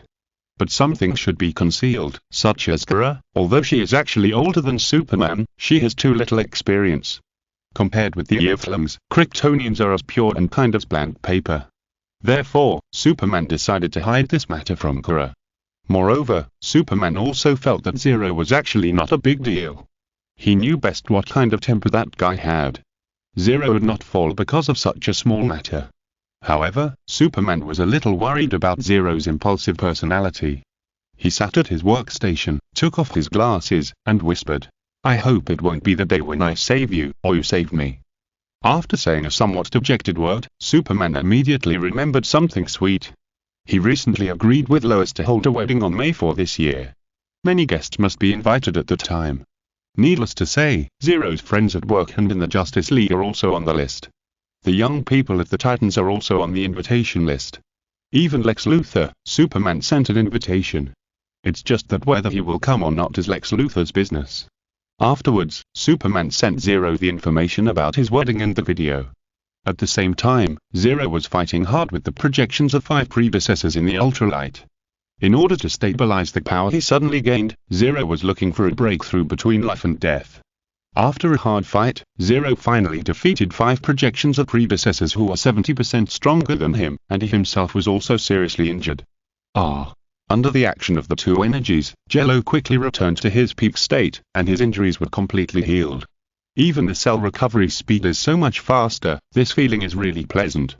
Jello clenched his left fist and said that the tenfold enhancement brought by the Chaos virus is an all-round enhancement, leaving no shortcomings for Jello. "Jello, your mailbox has received an email from Mr. Clark." After Jello completely recovered, Oi's voice rang. As soon as he heard that it was an email from his brother, Jello knew it was not a trivial matter. "Open it, Clark must have something to ask me." "Okay." With Jello's order, Oi opened the email at a very fast speed, and 2 videos were waiting for Jello to open. Out of curiosity, Jello opened the first video. In the video, a female reporter with an explosive hairstyle was floating in the air and speaking in a male voice. "The earth will be reborn, the sacred fire will burn all filth, and the great empire will come here. Now, let you see some small divine power, ha ha ha." The more Jello watched this scene, the more familiar it became. With this feeling, Jello opened the second video. The second video was a battle between Kara and 2 modified creatures. If the 2 modified creatures had features that were too easy for Jello to recognize, Jello would give a thumbs up to his cousin.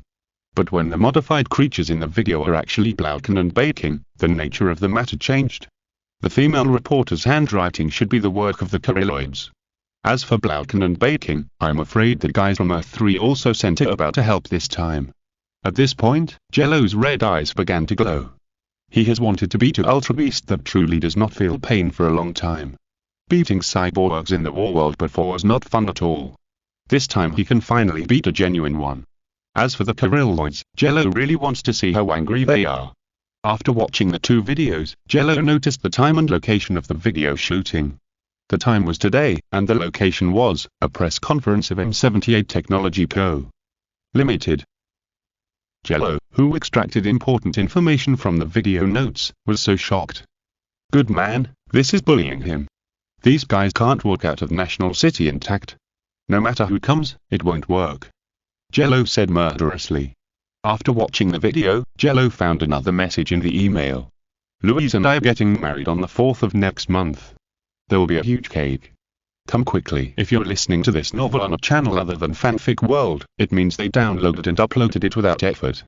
We cordially invite you to visit our channel, Mundo Fanfic Novel, as there you'll find the original version of this story and you can explore many other novels of various genres. We're waiting for you to immerse yourself in a world of incredible novels. Chapter: Martian Manhunter Danger. Earth North National City. They are getting married. Seeing that his elder brother had sent out invitations, Jello was stunned for a moment. He really didn't expect Clark and Lois to get married so quickly.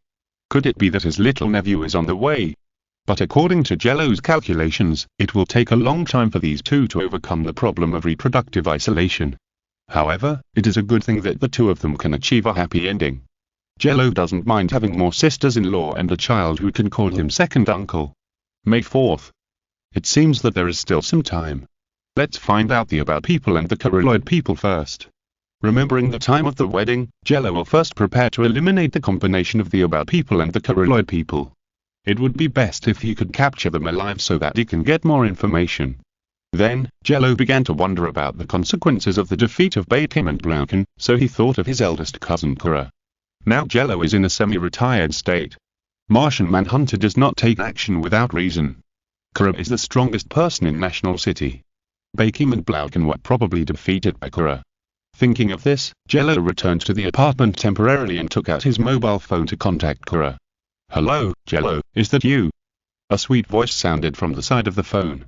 In order to maintain his character, Jello brewed his emotions and said in a voice that he would only use when he was in a very low mood. "Yes, it's me, cousin Kura. Did you defeat two strange biological weapons?" Hearing Jello's very decadent voice, Kura couldn't help but frown in worry. "Are you okay, Jello?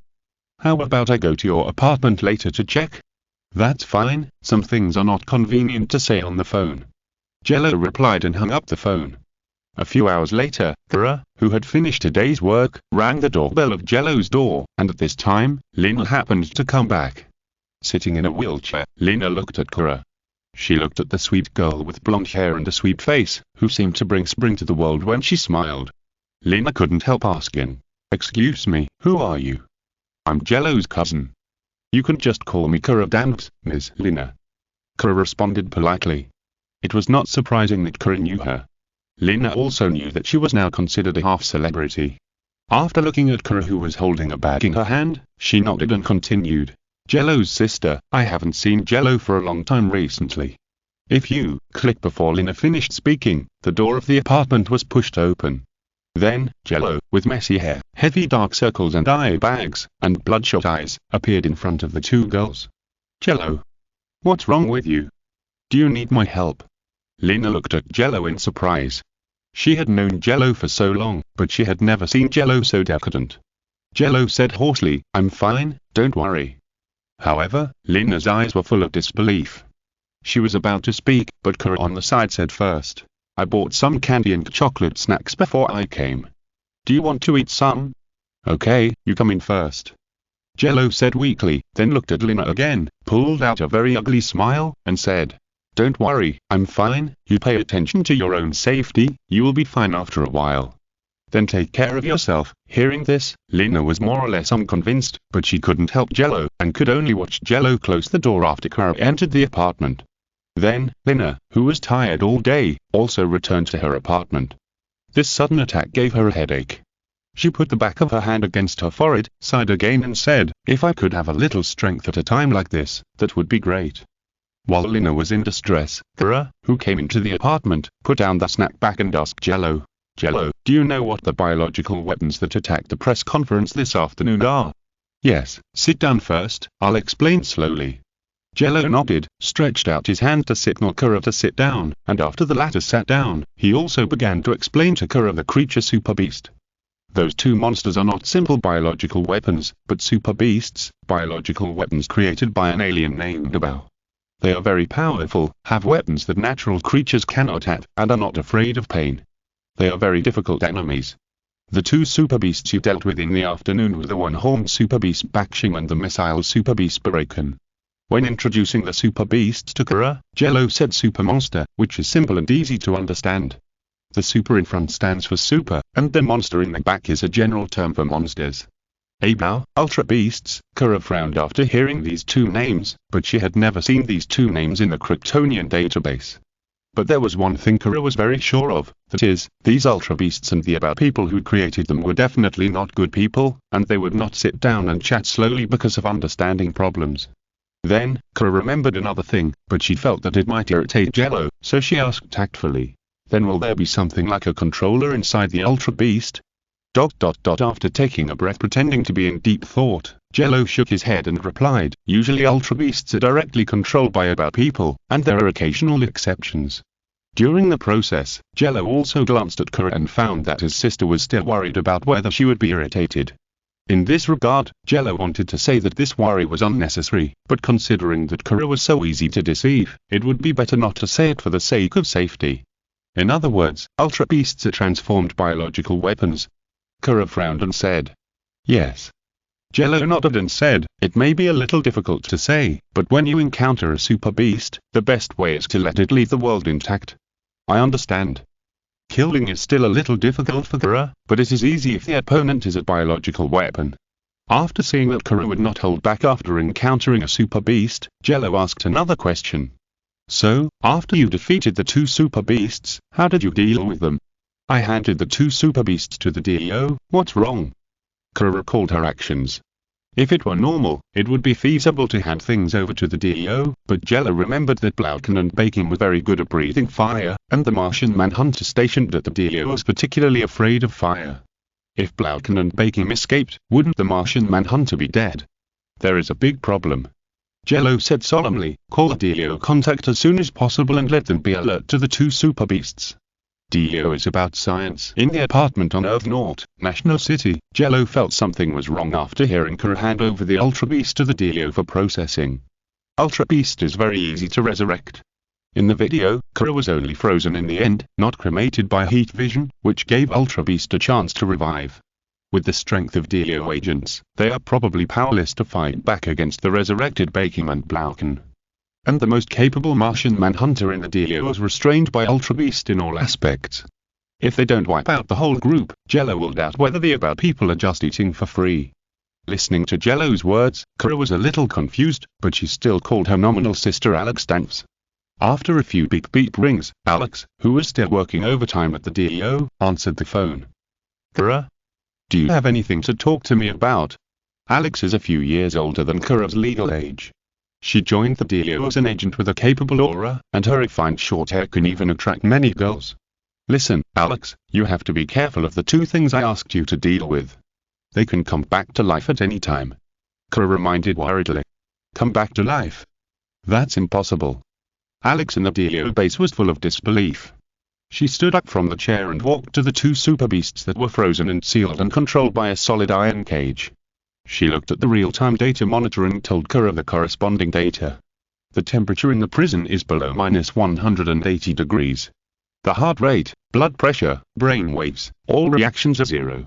How can any creature survive in such an environment? "Kara, we in the DEO are scientific. You can't just call and say there is danger." On the side, Jello's blood pressure rose a little after hearing Alex's words, but since the other party didn't know the super beasts, it was still understandable. The -180-degree environment is indeed unacceptable for most creatures. But those are super beasts, and the enemies are not just the about people and super beasts. Thinking of this, Jello immediately found a pen and paper and wrote down the matter of the Karaloid people on paper. After taking a look at the note written by Jello, Kara said anxiously, "Alex, listen to me, those are not simple cosmic creatures, but specially modified biological weapons. You can't look at them with normal eyes, and they have allies, you have to be careful." "Is that so? Then I will increase the control level of them. As for the allies, don't worry, DEO is airtight." Hearing this, Alex frowned. After all, Kara is a cosmic person and knows more about cosmic creatures, but Alex is a little unconcerned about the allies who will invade DEO. Then, Alex raised the control level of Blauken and Bacon. As long as there is a problem with them, they will suffer a devastating blow.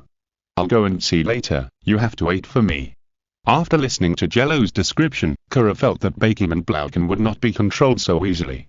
Worried about her sister's safety, she still planned to go to the DEO base to take a look in person, otherwise if something really happened, she would regret it to death. "Okay, hang up. I still have some documents to deal with." Knowing that his sister was concerned about him, Alex felt warm in his heart. After hanging up the phone, he continued to work. When Kara put away the phone, Jello said beside him, "I'm going to the DEO base later too." "You want to go too?" Kara was stunned for a moment and was about to refuse, "But your situation?" "No, it's okay." Jello said first, "I have more experience in dealing with super beasts." Kara said hesitantly, "Okay then, but you have to pay attention to yourself, otherwise I can't explain to Carl." "Don't worry." Jello nodded, and then took out the transformation device of the Tiger armor, the Divine Light Stick, from the small broken watch. Although the Dino armor was made, Jello still liked the Tigra armor. Then, Kara and Jello flew towards the Delio base together. At the same time, in the underground base of the Blood Brotherhood, Ibru also sensed the situation of the two super beasts, and said to the wise king beside him, "My lord, Bakshing and Blauken have encountered some problems, please help." "Oh? Your super beasts have encountered problems?" The wise king looked at Ibru jokingly and said in a slightly joking tone, "Didn't you have confidence in the so-called super beasts before? But super beasts are always inferior to you, my lord." Ibru said flatteringly with a smile on his face. Being praised by Ibru, the wise king was also a little happy, and said, "Then I will help you, blood brother, it's time for you to offer your loyalty." Beside the two visitors from Earth 3, the controlled blood brother stepped forward. He himself was an immortal who had lived for more than 700 years, and the wise king also gave him power, so that he could also transform into a Karilloid. Before meeting the King of Wisdom, the Blood Brothers did a lot of things to delay aging, such as taking a bath with the blood of children under the age of 12, eating babies who had just attacked, manipulating teenagers to commit suicide, etc. Which were extremely harmful to the world, and they continued for more than 700 years. It was because modern investigation methods had become more advanced that the Blood Brothers, who were afraid to face the big forces head-on, restrained themselves. The Blood Brothers took a step forward dully and said, "I understand, my god. Let's start, Yabulu." The King of Wisdom looked at Yabulu proudly and signaled that he could act. The Aba people have the ability to open space cracks, but they need to know the corresponding coordinates. This limitation is reflected in most space movement abilities. Without coordinates, accidents are easy to occur. The Super Beast is the best coordinate for the Aba people, so for the sake of the plan, Yabulu sent Bakshing and Blauken to deliberately attack the press conference site, and they were taken in by the Delio after being defeated by Kara. "Okay, Lord." After receiving the order from the King of Wisdom, Ibru used his ability to open a space crack large enough for the Blood Brother to enter. Looking at the Blood Brother, Ibru said, "You can go in." As for why Ibru didn't go in himself? Because why should he do something himself when he can let others do it? Then, the Blood Brother, who was as sluggish as a robot, walked into the space crack and came to the Delio base. As soon as he entered the Delio base, the Blood Brother who was implanted with the order immediately used the power given to him by the King of Wisdom. A layer of fire appeared on the surface of the Blood Brother's body, and the flames wrapped him up. In the flames, the Blood Brother gradually turned into the appearance of a Karilloid, but compared with the King of Wisdom, the Karilloid that the Blood Brother turned into would be a little thinner in body shape. Alarm! Alarm! Alarm! As soon as the Karilloid transformed by Blood Brother appeared, the alarm sounded in the Delio base, but Blood Brother's hand speed was extremely fast, and he broke the controller that controlled the prison where Bakshing and Blauken were imprisoned. Then, he released a fireball to break the ice and released the two super beasts. The disaster day of Delio has come. End of this chapter. Thank you very much for reaching the end. Don't forget to like. Looking for more exclusive content and immediate access? Subscribe to our Patreon. Remember, every like, subscription, or donation encourages us to continue. Thanks to everyone. See you in the next video.